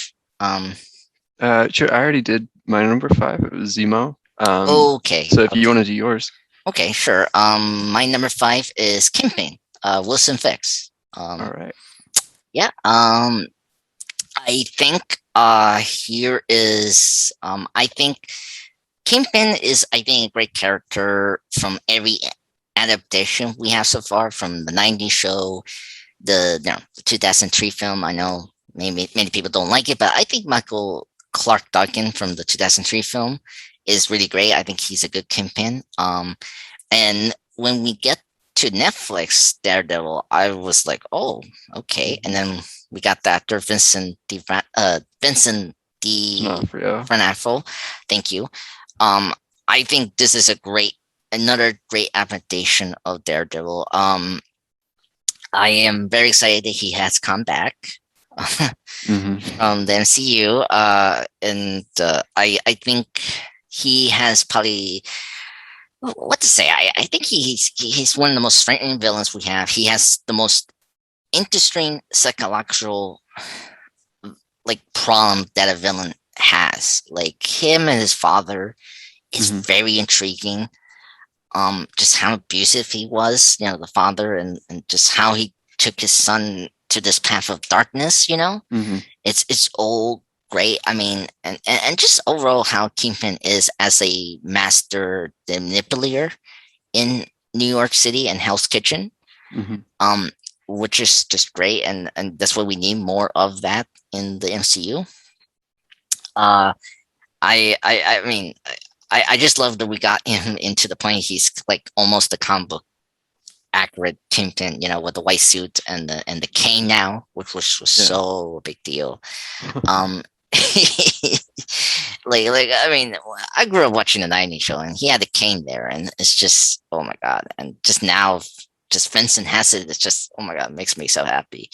And his relation with Daredevil is great. I'm so happy that Charlie Cox is back as well, Hmm. and hopefully we get another Daredevil related thing. I'm also open for him to be another villain for Spider-Man. Like Yes. this is a good opportunity for that. Yeah, there's so many things I can say about Kingpin, but let me let you talk about what's your opinion on Kingpin, and is he in your list? I'm kind of curious. Yeah, he's number two. Okay, Yeah, I love Kingpin. Specifically, I love this version of Kingpin. okay, Um, yeah, Vincent D'Onofrio is incredible in this role. Um, and I don't know, I Daredevil was the first time that um, Marvel Studios had really like taken the time to flesh out their villain. yes, I guess I guess it wasn't Marvel Studios, Marvel Television, but yeah, like the MCU, it was the first time that they'd like really dedicated a lot of their storytelling to the villain himself. yeah, Um, and it paid off because he's such a fleshed out, like the villain, interesting character. Yeah. yeah, Um, you get how he ticks, you know, um, why he is the way that he is, and you hmm, see exactly why he would come into conflict with Matt Murdock. And at the same time, he's just so intimidating and so like menacing. yeah, And D'Onofrio brings this like real charisma to the role in a that good way. he's I yeah will say, yeah, he's so compelling to watch, um, and just so like brutal. Like every time he's on screen, you're like worried that he's gonna snap because he's yeah, constantly on edge. And yeah. it, yeah, Oh my god, man, the everything about the about way him. that the show like handled that character was just flawless. Oh my god. Him attacking, was it the Russian guy that insulted Vanessa, and he Hmm. smashing in the car, and like the Like front, yeah, that is like, oh, that is oh my god, burned going into too my far. brain. Yeah, Oh it's my god, just so brutal. yeah, oh my god, and him killing Ben Urich, right? Hmm. I don't know what episode in season one, but like that was just shocking to kill Ben Urich in Hmm. the MCU Yeah. thing. Yeah, yeah, him and Kilgrave were like the first time when people say, "Oh, this is better than the movies" because of the Hmm. villains, you know, and Yeah. it's just and of course how funny it kind of flip flop after phase three, and then Hmm. in the 2 years we got into the Netflix shows. It's kind of funny, but I mean, the beginning it was like, oh wow, I need to check this out. It's just, Yeah, Netflix started off strong. yep. Yeah. Yeah, I mean, it's kind of funny. Carter Muff, the Mahershala Cottonmouth. Ali Yeah. character, like he was also He was honorable good. man. Yeah, he was good. Wish we had focused him more Yeah, in the that first first. half of Luke Cage season one was good. Yeah. Oh my god. Oh my god. Kingpin. He's the best. The reason I didn't put him high is just there's one Netflix villain I think he's way scarier, Okay. and just the I actor. I agree that he's scary. I know who you're talking about. He's Yeah. also still coming up on my list. Oh Uh, my god. Yeah. yeah, Oh my god. That one. I mean. Oh boy. yeah. And um. Yeah. But yeah, all right. Yeah. Was that your Let's number five? five. Yeah. Let's go to number four. What's your number four? Okay. Let's go Uh, for you yeah, first. my number four was Vulture. Same here. Is Okay, but great. Yeah. yep, yep. Uh, you go first. Okay. Yeah, let's go. Yeah. I just really love that he's like again, like he feels like a person, like he has understandable Yes. motives, and he's not like cartoonishly evil. He's like Mm-mm. realistically evil. Yeah. Like, yeah, his motive is he got screwed over by Tony Stark, and he just wants to like have his business back. He's doing his well, thing, and he's gonna stop yeah, people who get in his way. yeah, and well, most importantly, trying to make ends meet with his family. Like he's trying to, Exactly. Yeah. yeah, and that's another normal, like I sympathize with him with that part. hmm Yeah, and I Yeah, like that he's like very human. Like I've complained about this in the past, but a lot of uh Spider-Man villains in the movies, they just like write them in a way where it's like, oh, they like went crazy and that's why they're evil. But like, no, this is like just a yeah, just a criminal. yeah, Like, yeah. This is why I put Mysterio and Vulture here instead of the hmm other villains. I mean, because they're from the other franchise. I one of the things I like about the Vulture, he's the most grounded Spider-Man villain after the just horrible Amazing Spider-Man films. That went I'm gonna, too. yeah, Yeah, I'm sorry. Like, I have to defend the first one yeah, because I like it. But yeah. yeah. I know you love the lizard there. I can't tell. I Yeah, cannot I take mean, he the. still falls into the Yeah, my complaint about them making the villains crazy. But yeah. yeah. I didn't notice this, but I don't know if you noticed this, but I was just looking into Spider-Man No Way Home, and I noticed something. They mentioned how the villains that return, half of them are scientists, except for the Sandman. And hmm one of the things I like about the Vulture is that he's not a scientist. He's not this criminal mastermind. I like how he's a blue collar person Yeah. is who just got into this villain business is because of what happened with the Avengers, the hmm Battle of New York situation. Yeah. Um, I feel like Spider-Man villains usually fall into two camps. There's either scientists that like are experiments gone wrong, or just petty criminals. yeah, Yeah. that's true. It's interesting that the movies have kind of built that formula into they're like scientists, but their experiments has gone wrong, Yeah, I or think it's because they always want to tie in Peter to them. yeah, um, But, and and I want to mention this and why he's number four. I like mhm. his relationship with Pierre is Yeah. that he's not connected to Pierre, but his daughter is. I hmm like we did something different with the villain connected to Spider-Man is that someone close to the villain is connected to Pierre, and it works so well in this film, Yeah. and it's one of the best twists actually. hmm Oh my god, when Pierre was gonna pick up Liz, hmm and then the door opened and you see Michael Keaton as the Vulture, and it's like, oh, like, and then and it's a funny thing. It's like, oh, do you want bourbon? And he's like, no, and it's like, good man. And then he has the knife in his hand, and it's just, oh my god, that whole scene is Yeah. hilarious. It's just, Oh. oh my And then god, that scene in the car on the way to homecoming oh my god, yes, where he figures out that Peter is Spider-Man. yes. Oh, yeah, that is great. Oh my god, and that's where I felt confident with the MCU hailing their villains. Is hmm this character? This character Yeah. say, okay, they got it right now. They know what they're doing, and just oh my god, just oh god, and Michael Keaton. When I heard Michael Keaton was gonna play this character, I was so excited because I mean I saw Birdman hmm like a few years ago when it Yeah. opened, and I was just so excited for him to come back for a comic book role, and he did not disappoint. Oh my god. Yeah.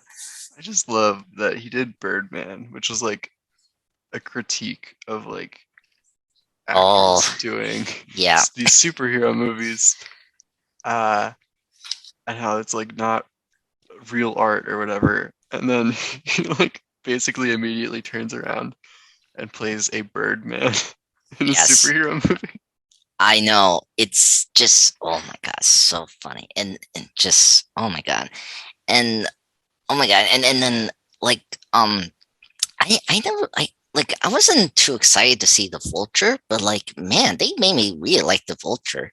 Mhm. I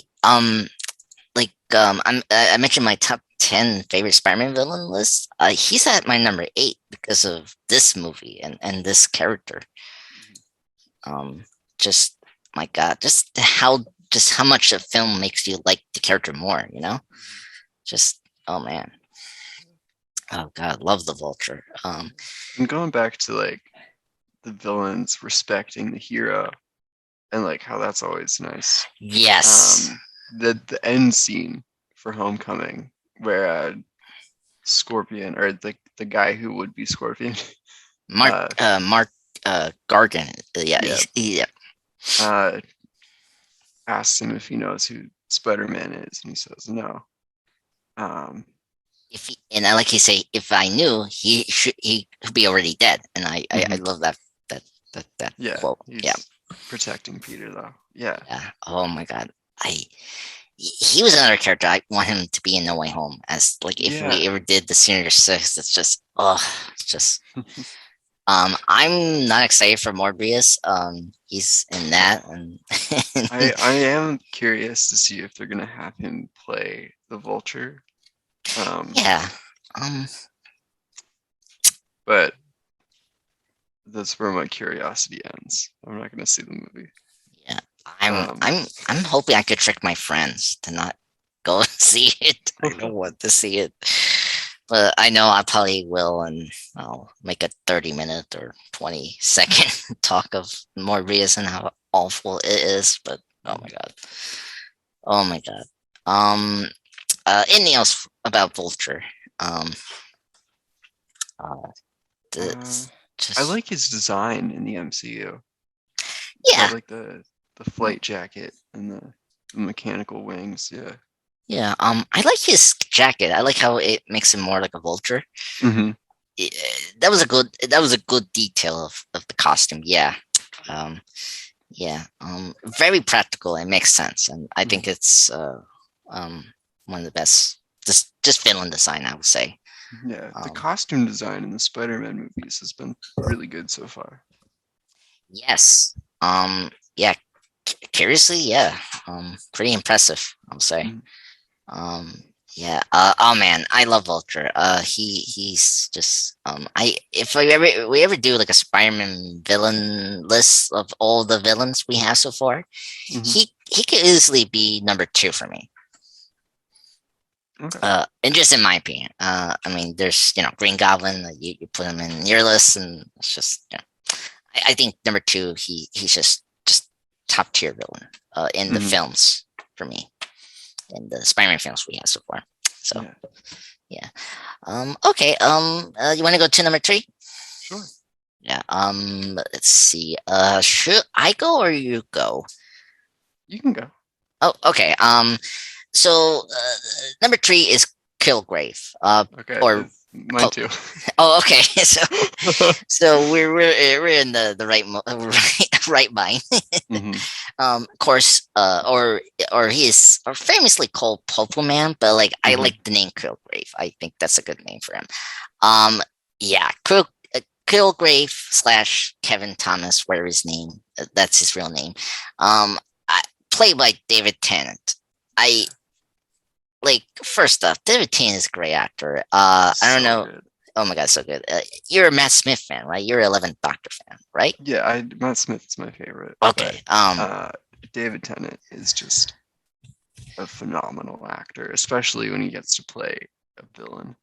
Yes, and when I don't know what was my reaction. Like I wasn't yet into Doctor Who quickly because I was getting Okay. into Pierre Capote's era at that time, and just seeing him and seeing more of his 10th Doctor, I'm like, wow, totally difference with Yeah. his performance. And oh man, Kilgrave is the most scariest supervillain we had so far, and Hmm.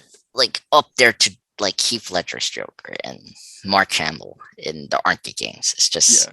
oh, just oh my gosh, so speechless. I mean, his like two moments that like totally scare you, him calling Jessica and saying like I want you to smile and take a Hmm. picture like that. Oh my god, that oh my god. And then him, I think talking to his father and like putting his hand in the blender and Yep.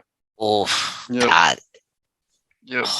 Oh my god. And then his speech about how he's gonna take down Jessica, like starvation and like oh my god, just oh my god, just he just scares me, and I just don't want to think about Kilgrave, and it's just and his power set. That's another thing. Like That's the scariest thing about him. Yeah. yeah, it's the power set. Like I don't mention it.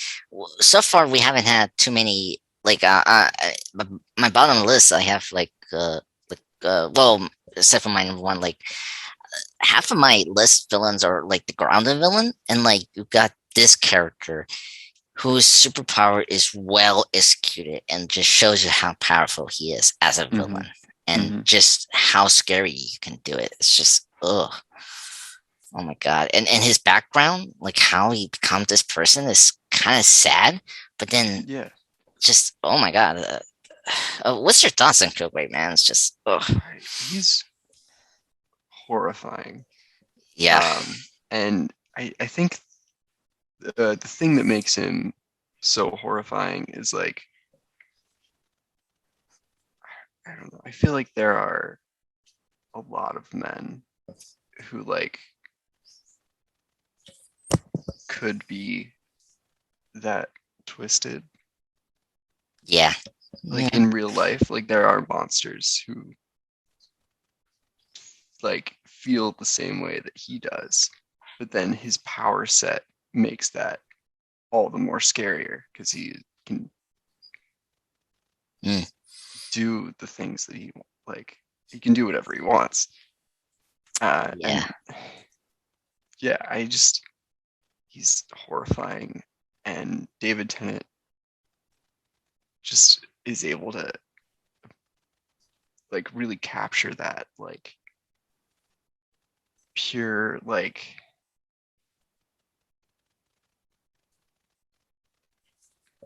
just evil. He's just Yeah, so pure evil. It's pure evil as the guy from Dark Knight Rises say it, like pure evil. Oh my god, Daggett, who is played by Ben Mendelsohn, automatically. hmm Really, he's also in Captain Marvel. Yeah. Oh my god, David Tennant is amazing. Love him. He's great in Broadchurch as well. He's great in dramatic roles. hmm I did see his new show, around 80 days. I'm excited for that. Coming up Yeah. in PBS. Yeah. Uh, and then and this is where like this is kind of the downfall of Netflix. Like Jackson, after they don't have Kilgrave, like this is a good example of having a good villain, and then the show or movie kind of just lost its momentum, hmm and Jessica Jones just completely lose my interest after Kilgrave is not there. And Yeah, he was the best part of the show. yeah, I mean, Um, just like yeah, because seeing him on screen was just horrifying. Like the entire 13 episodes, you're just sitting at like you're like on the edge of your seat because you're just yes. so worried about like what's he gonna do next. Hmm. Um, Yep. and then that's gone, and there's Just there's not that much left in the yeah, show. yeah, It or was just unfortunate. yeah, Um, or just or just try something unique or with the villain, which they didn't do, or they take too much of a risk, or like they didn't. I don't know. It's something's really whenever we get to talking Jackson Jones, I I knew it was going to be a problem because the showrunner is the one that wrote the Twilight movies, and I her showrunning the show, I just feel like they couldn't have gone into this really bad soap opera melodrama that you got a little bit in the Dexter seasons when she was showrunning it, but it was okay there. But then Twilight, it was like, oh, okay, you're going too far with this, and then she took it too far in season 2 and 3, and I was like, no, I'm done with you. The show. But yeah, oh, Kilgrave, yeah, amazing character. yeah. Yeah. I don't know. I think after Kilgrave, they just like they weren't entirely sure what direction they wanted to take the show in. Mm, Um, okay. and Um, that was its downfall. that's true. Like they had the plot that they knew they wanted to tell for season one, and then they Mhm. told it, and then they weren't sure what to do after that. Yeah. Um, I, yeah, season two was pretty bad. I Season three was watchable, mm, but yeah. I didn't like the whole mom stuff. That was just going too far, for me. And yeah, it was season two. just, yeah, it was stereotypical as well. But Mm. yeah. Anyway. Okay. So that was number three. Number. You want to go to number two? Um. Sure. I mean, I've already talked about mine. Mine was Kingpin. But Okay. if you want to talk about your number two, Okay. Okay. So number two is you brought him up in the honorable mentions.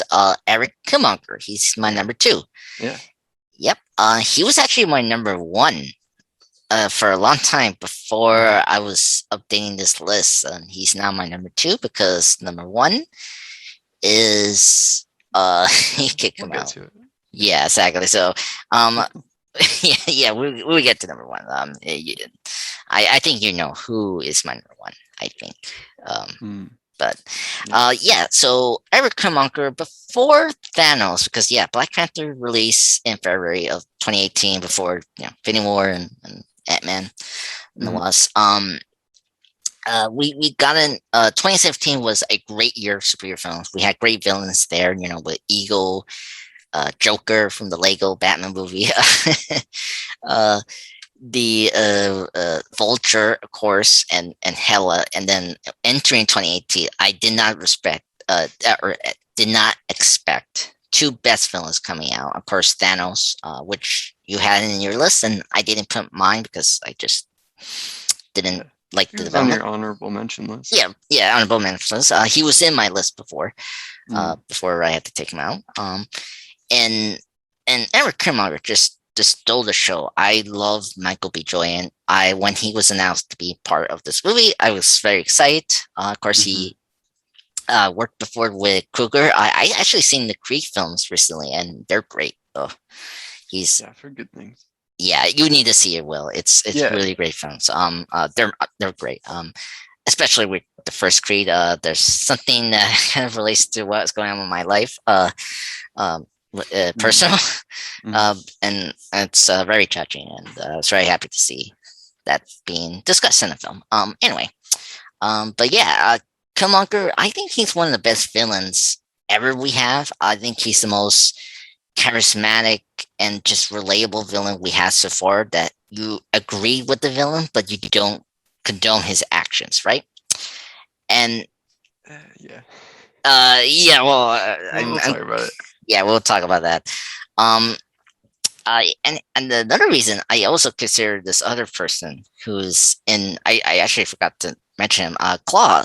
This is probably the best villain team up in superhero film since Superman 2 with Zod and Lex Luthor. I love his team up with Claw in this film, and I wish we kept both of them alive to have them more in the films. Hmm I just, oh my god. But yeah, I love Killmonger. I think he's one of the best villains we had that is just well developed. In my opinion. hmm I And agree. yeah, and I think the director had a really good vision of this character that fit very well what was going on in the film's narrative, plot points, and thematic themes that they're talking about. And he's a villain that he actually won because he actually influenced Black Panther's decision towards the end of the film. hmm So that's something you don't expect, and I think that's one of the things that is very intriguing about Killmonger as a villain.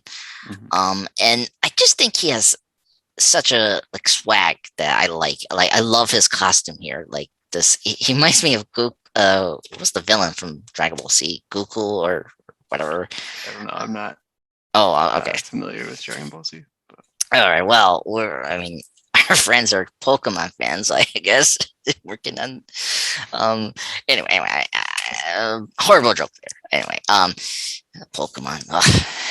Conversation. Oh dear. Anyway, yeah, love Killmonger. Uh, tell me, yeah, what's the problem with Killmonger? I'm kind of curious now. I yeah, it's not. I guess it's not so much a problem with Killmonger. It's a problem with how people reacted to Killmonger. Oh, really? I have Yeah. that problem with Thanos. Okay. Yeah, that's why Yeah. he's not in my list. Yeah. I think Killmonger, uh, taken on his own would probably be more around like the 5 mark for me. Oh, But really? Okay. yeah, like I don't know. People kept when the movie came out, people were saying Mm-hmm. like, oh, like Killmonger was right, and Mm-hmm. like I don't know, he wasn't like he wanted to start a race war. Like he wasn't right. He just Mm, was. It was I very see. understandable why he felt that way. Okay. Like I get where he's coming from, and I wasn't like like this guy's Okay. evil. I was like, ah, this man has been wronged and is rightfully upset about it. But that doesn't mean that he's right. You know, Okay. I see what you're saying. I like, he's still a villain. And a lot of yes. people were like, ah, like I wish he'd won. Like, nah, I'm glad he Well, lost. yeah. Like, still evil. uh, Like, I I never heard that before. Well, okay. Let me get into the win part. He did win, yeah, no, but I do. Yeah, I like what you said. Like, I really liked that T'Challa actually listened to him and learned yeah. from him at the end. I Mm, thought that was, but I think that reflects better on T'Challa as a character, hmm that he's willing to listen to someone who's hmm relentlessly attacked him. yes. Um, Um, I don't have that. I don't like. Okay, let me make myself very clear because I don't want you to think I agree with his. no, I no, no, I know.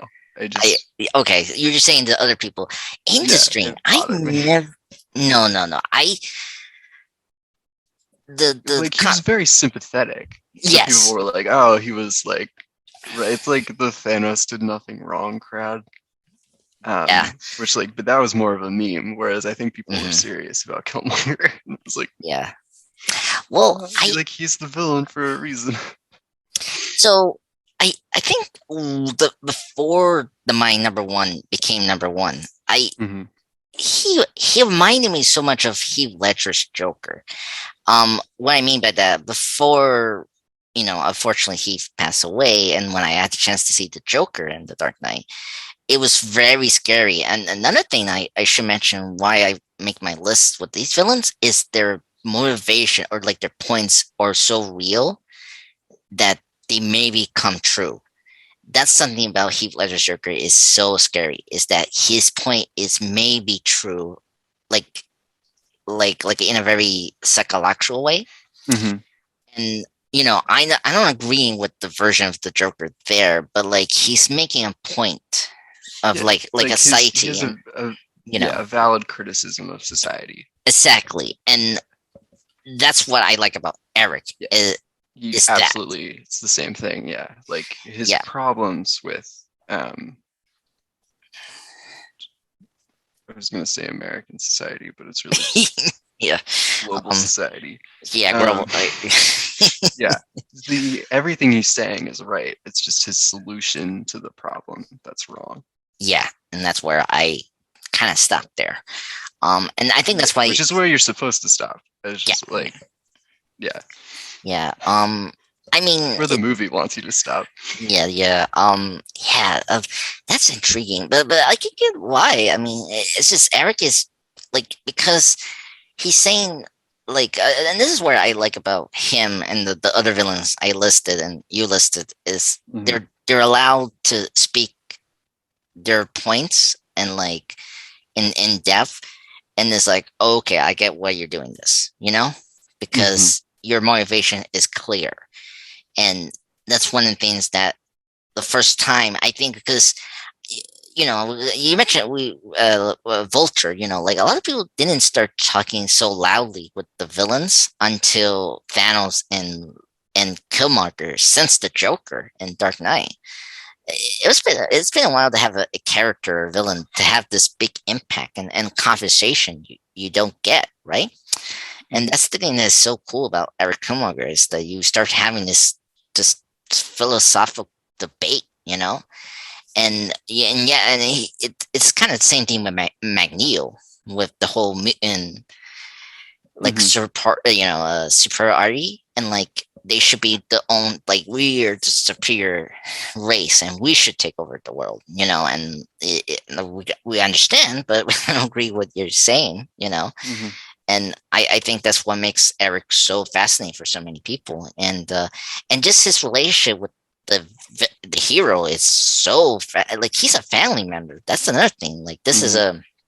a completely Deeply changed, personal. Yeah. yeah, completely personal in with T'Challa here, and just that's even more sadder and sympathetic for Eric. It's just like, oh man, and his scene when they do the spirit world, like him going back to the apartment and talking to his father, it's just it gets to me, Mhm. just so it's just, and him like tearing like cleaning up his tear, and it's just, oh man, this is just powerful stuff. And I mentioned before the speech about him, you know, the Mhm. bondage and like go to the sea.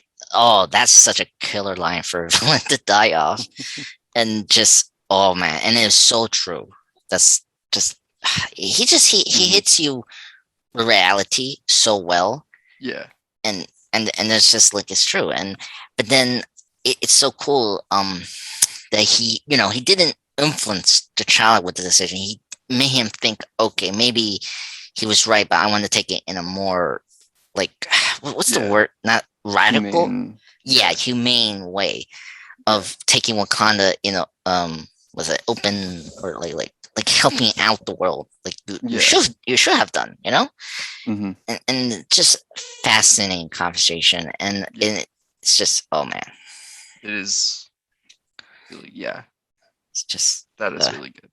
yeah, and It's interesting that you compared him to the Joker because I had a very similar problem with the wave. Joaquin Phoenix Joker movie. Oh, Just oh like boy, yeah. yeah, Um, I I mhm, you see why the character is the way that he is. mhm, Um, but then I don't know, it was disturbing to see some people be like, yeah, oh, like finally someone is yeah, like, you know, yeah. like, Well, ah, I really relate to this character. It's like your yeah, character's like a I sociopath. yeah, yeah. I get it's not as extreme with Thanos, like the group, because I don't agree with the Mm. people with the Thanos thing, but with I think the Eric, Thanos one is more of a meme. Like mm, I don't okay, get the sense that they like genuinely think that he's right. Whereas I no, do get that with Killmonger and the and one Joker. and one King's version of the Yeah. Joker, yeah. I have a feeling, but it's also because of what's going on. I've Mm, Because Killmonger, this was 2018. A lot was going on that was not good, and I feel yeah. like And what still come, is and still will be yeah, for and but yeah, um, I'm not saying like it's, you know, like it's in yeah. the conversation, but I feel like that was going on. Same thing with Joaquin, what was going on Yeah. there. I Black Panther handles it way better than the Joker movie did. Mm, Um, I because see. like Yeah. the point of Black Panther is that that way of thinking is wrong, and you should do what T'Challa does and like take it Mm, into consideration, yeah.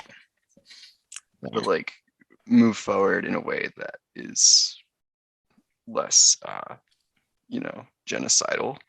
Mm, Um, yeah. but still like understand the struggle and like feel that like anger at like the fact that so many people were wronged for so long Yeah. and aim to fix that, but in a way that's, more constructive rather than destructive or like Yes. vengeance fueled. Yes. I agree Um, when with the Eric Killmonger. The Joker one with Joaquin is the quite Joker one, the movie feels like it's endorsing. yeah. I Yeah, I cannot trust it because I think is a good film, and I don't agree with what they're saying. As a Batman fan, I agree what they're saying, and the thing I want to also, like, I don't want to talk too much about the Joker 2018 film by Todd Phillips, but I think one thing they did good was I cannot trust the character, the Joker, or trust Arthur Fleck because he narrates the film, or like you're in his point of well, view, and yeah, and I don't see that it's real, and so that's where I don't like see as they're portraying that, but like I see where you're seeing that, and I'm yeah, I just think I need to think very critically of what they're aiming at with that version of the Joker, but anyway, so yeah, just yeah, yeah. I mean, I know that's like a whole other y- conversation. yeah, Killmonger, I think in the movie like was done well, and yeah, I do like it. yeah. I think some people didn't quite get what the movie was saying with Killmonger, Hmm. and that bothers me. Yes, and I Um, will agree with you with but that. Yeah, I agree with you. I understand why. I had that yeah, same thing with Thanos, and that really bothers me as well. mm. Uh, yeah, quite fascinating. Okay. You want to go to number one? Just go from there. Sure, yeah. Um, I'll talk about mine because you yes, already you. talked about him. Yeah. Just Um, go. You go first, and then I'll be last. okay. Yeah. Yeah, my number one, I said it already, but it was Yes. Loki. Yep. Yeah. Wow. Um, I, I'm sorry to interrupt. mhm. I just want to say this. Loki was actually my number one for the longest time, and then this character, I was thinking about this character, and I was like, oh no, he's my number one, and so he dropped so significantly. Go ahead. Yeah. Um, I don't know. I think the reason that Loki is so successful, I mean, it's a combination of things, but I think it's Tom Hiddleston's performance and his just natural charisma. I think it's the relationship that he has with Thor, Yeah, and I think it's the fact that the films actually bothered to give him time to develop that relationship. yeah, He's had of the film villains, he's had the most like screen time, the most development. He's had an arc. Um, yeah, he's the one that they've given the most attention to, and yeah, he's really benefited from that. yeah. Well, and this is a weird, rare case for the MCU film, of being dependent on the villain. Hmm. Because that's also a trend, or a like a typical thing you see in big blockbuster films, like the Batman films, the 90s one with Tim Burton and Joel Schumacher films.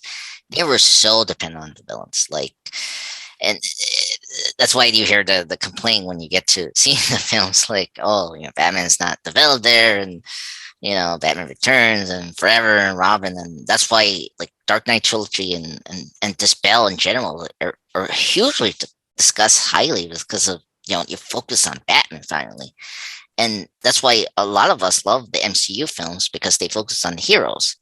But it's weird that they don't think thoroughly with their villains, and with Loki, it's interesting that it's like you mentioned what you're saying, like he's been benefited being a arc, like they've been intention with Loki, but because his popularity and just the overall, like, we feel confident with this villain, and then you're a hero. Hmm. It it does lead you a problematic thing, but then at the same time, I love Loki and I don't care. That's because I don't like Thor. So, it's a fresh, thing to see. It's just, Hmm. and that's why I love me, you, and everyone else love the third Thor film. It's just like, finally, you're not dependent on Loki, and Hmm. and you're focused on Thor, and Yeah, you let Thor shine in his own movie. exactly. Yeah, And we discussed this with Thor: The Dark World. Like, he is the best thing about the film, right. and it's just a fascinating case. Yeah. Um, Yeah, but I'm Yeah, so glad that he got his own show and that yeah, he's been turning into more of a hero.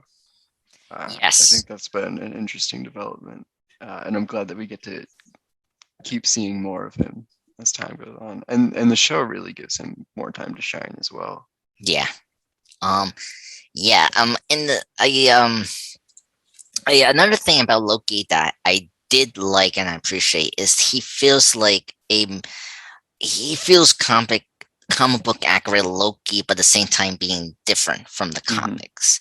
That's something we've been struggling with the villain sometimes, and I think that's one thing I like about Loki is that we still have like he's like straight out of the comics, and like his costume is straight out of the comics as well.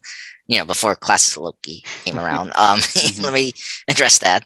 Um, but but that they made a good twist on this character. And it works. And I know this is your number one, but I want to bring this up. Hmm. He's the first villain being actor that's unknown, Hmm. and that's a rare thing because before it was always like you get the big actors playing a villain or the Right. big super.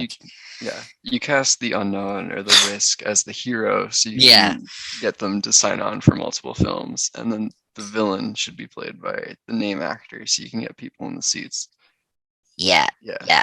And it's so like fascinating to see this Norse trickster played by the unknown actor and becoming the most biggest actor you know now. And it's like Yeah. wow.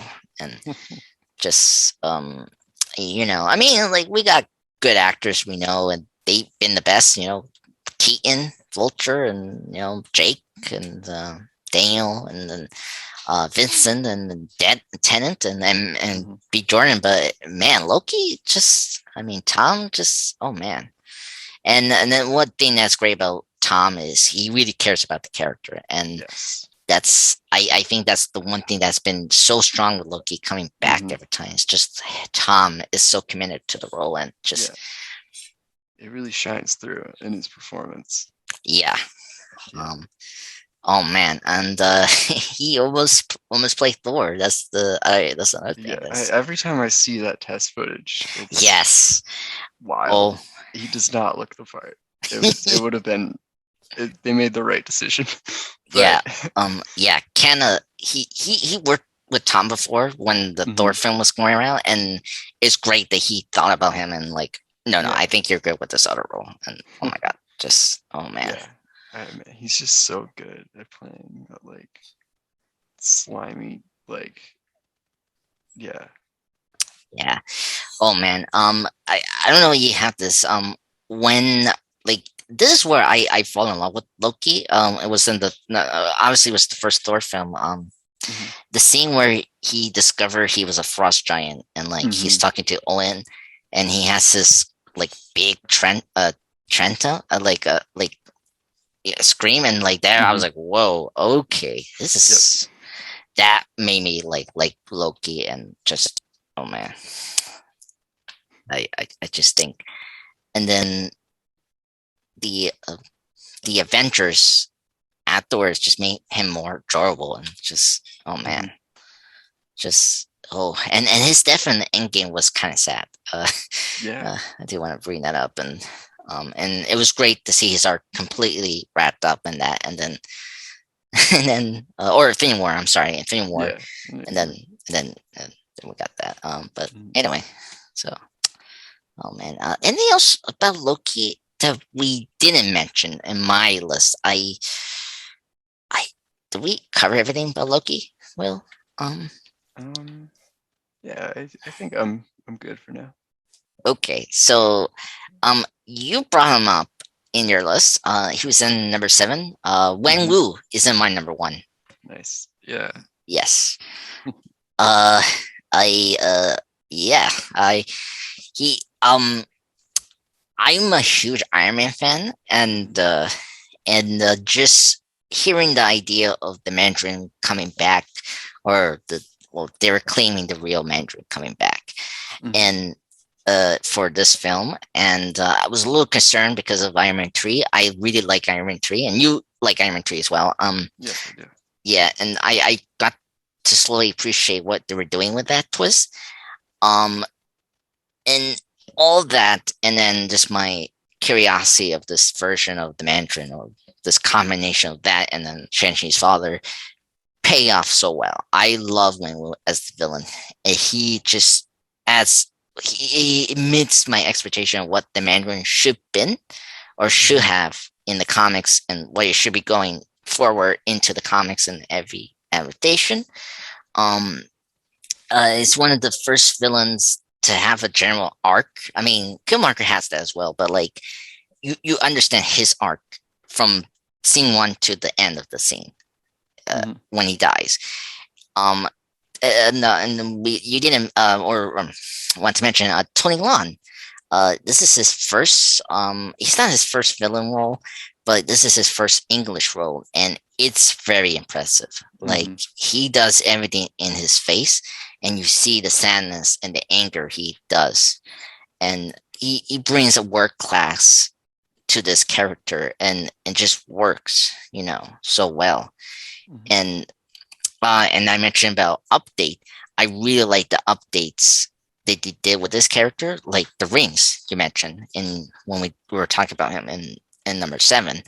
Um, and I love, and this is the best father and son like story we have, I think, in a while in movies. I haven't seen a couple of movies about this. Like, it reminds me so much of the Luke and Darth Vader relationship in Star Wars, and and I mean, Marvel has done that in their films with the father and relationship, but not with a Hmm. villain.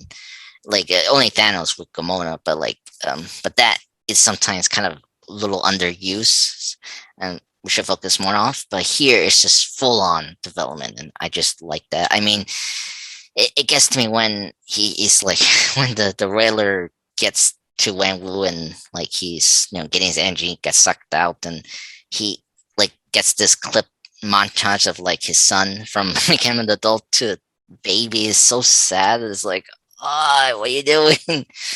And then he gives his reins to him. It's just so powerful, and it's just one of the best one of the best villain deaths in a super villain ever. Hmm. And oh man, and one of the best like combined villains, because we do this as well, and some has been successful, like Clayface from Batman the animation series, where they mix the Boris Karloff actor into Matt Hankin, who was the first powered Clayface ability. And in the MCU, we did that with Whiplash. He's like a combination of Crimson Dynamo and with Whiplash, and that was okay. It was just like the story plot with Whiplash didn't work. Here, it was like mixing the Ten Rings Mandarin into Shang-Chi's father, with the main one and then the various ones from the comics recently. It's like it could have been a mess, but they just pull it off so well in this character, and it just works so well. And just I also love the thing that he's number one is how you connect it to the MCU. Like, it's so clever how we connected to Iron Man 3, and like, okay, while he was away and he was trying to rebuild his empire after his wife died, the Americans, took his, his 10 rings, and then like it made it into the Mandarin. And I love that. And I love how we use Trevor in this film, and it's so funny, and it's just, oh, one of the best ways to continue from the Iron Man trilogy, and like where we left off, and like not disrespect it, Hmm. because that's something that MCU unfortunately has done, like the Nick Fury eye with Captain Marvel, and it's like, ugh, you know. Hmm.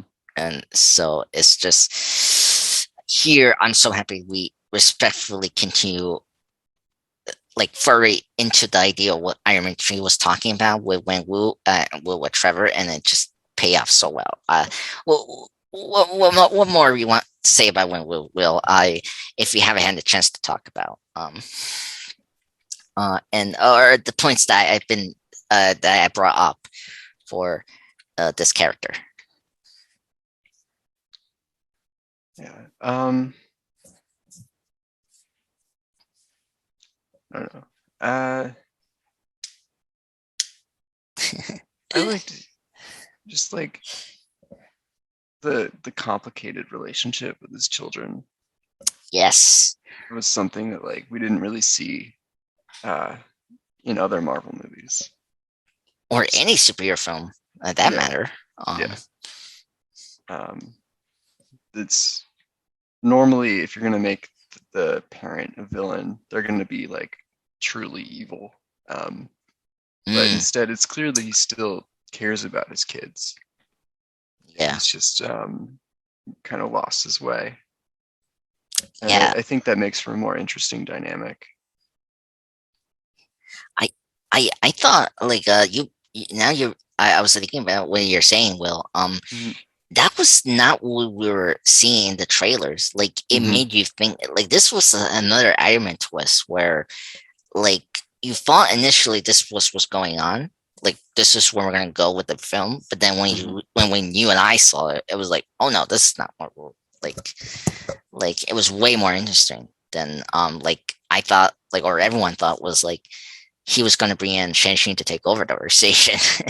Like, and no, thank goodness we didn't do that because I just, I like, I never seen that example, like the person taking over the organization, from father. I guess, Darth Vader trying to look into the dark side, I guess, but yeah, yeah, and I'm very curious to see his daughter taking over the organization.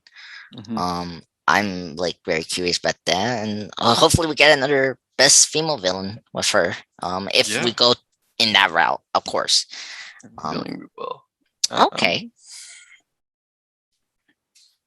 yeah. Yeah, no, I'm excited to see what they do with Shang-Chi next. Do you have any idea on like the timeline for when the sequel is going to come out? Well, sequels is always 3 years. So what? It's not always.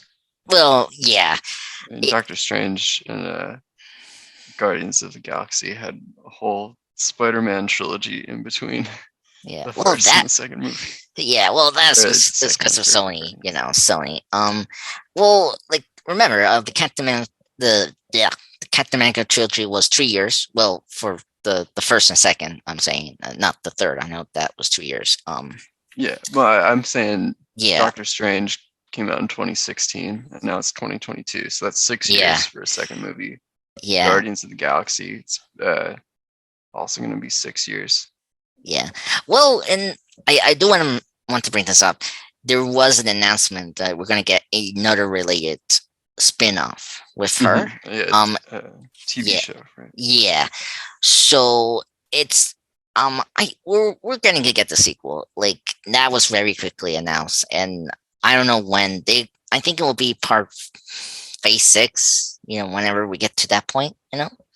So like it's kind of weird now. It's because of the phases and like where we're gonna get, but I think right now we're getting a sequel and we're getting a spinoff into the Disney Mhm. Plus, so which is good. So, you know, and so we'll see. But like before Phase 4, it was always 3 years. Um, because or they take their time to make the sequel. Let me be a little more realistic. They take their time with the sequel because the worst films was always the rush 2 years. Like Iron Man Yes. 2 and Thor was that, and they realized that, and so like the Avengers was 3 years. 2012 to 2015. Captain America Mhm. was first Avenger to the Winter Soldier was 3 years. From 11 to 14. Mhm.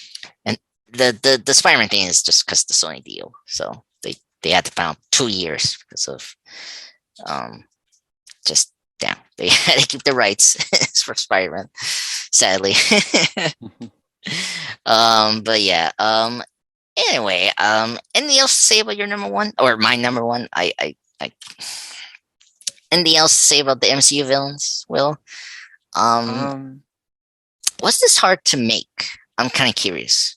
it was hard to rank. Okay, Like, I like. I don't know. It's hard to compare the ones that I like with each other, and then it was hard to figure out who was going to be on the bottom. I I had a problem with that one, bottom, and then the top five. I was like, Yeah, the okay, bottom was harder for me too. yeah, Um, yeah, um, yeah. It was kind of like how invested I was with his villains, and like I mentioned Ironmonger. I was like, should I like I because I do like him in the first Iron Man film, mhm, but then it was like, whoa, well, what's the problem? Of course, he set up a trend with the MCU films, and mhm, I was like, okay, he has to get out. And then Red Skull, he was the longest for number 9, mhm. but then I was just disappointed that we never used him. Right. He was another one that was just missed opportunity, you know. And then Eagle unfortunately got cut out because there was just unfortunately um I had to move the ones that I just care so much, and I just unfortunately Eagle just dropped down. And I just didn't like that we revealed right away he was, Quill's father in the trailers. Mhm. Um, but yeah, so yeah, but yeah, it's always the top five. Where like for me, it's always the top five are easier, but then when you get to the bottom, it's like, okay, uh, who's gonna be in the 6 to 10? You know. Mhm. But yeah, so Will, thank you for coming to this podcast. Yeah. Um, Thank you for yeah, having me. yeah, this was a fun conversation about the villains. I'm kind of happy we did it now than later. Mhm. Um, but I don't know when we're gonna do a update of this, but we'll see. And then I guess for our next conversation, yeah, like I mentioned Thor. Because yes, he came out in 1962, so that's this year is his 60th anniversary, right? Yeah. Mhm. So do you want to talk about him and his whole? And then I think yeah, and there we can discuss Thor, the third film, Thor Ragnarok. Okay. So yeah, before the fourth movie, because he has his movie this year actually. So Yeah, it's July, right? Isn't it? yes, yes, July 8th, Yeah. 2022. So yeah, I think that's perfect. We can discuss Thor, his overall 60th anniversary, and then the third Thor film, which I'm excited about. So and I'm excited to repeat the joke I like, the snake thing. And finally discuss the in depth in the podcast. Yeah. So and we're doing this on Friday because we're Right. gonna You're you seeing got the Batman. yes. Sorry to make this more of a DC thing, but yes, I'm going to see the Batman on Sunday. So, guys, you're going to hear this podcast, the next More Plus talk on Thor on Friday, and you probably see the edit on either Saturday or Sunday. But anyway, so thank you, Will, for coming for today. I know this week was kind of crazy with the schedules. Yeah. That's all right. Yeah. Thank you for having me. Yeah, yeah. And I want to thank you, everyone listening to this podcast. Me, Will be back as always. Have a nice weekend and stay safe. Bye.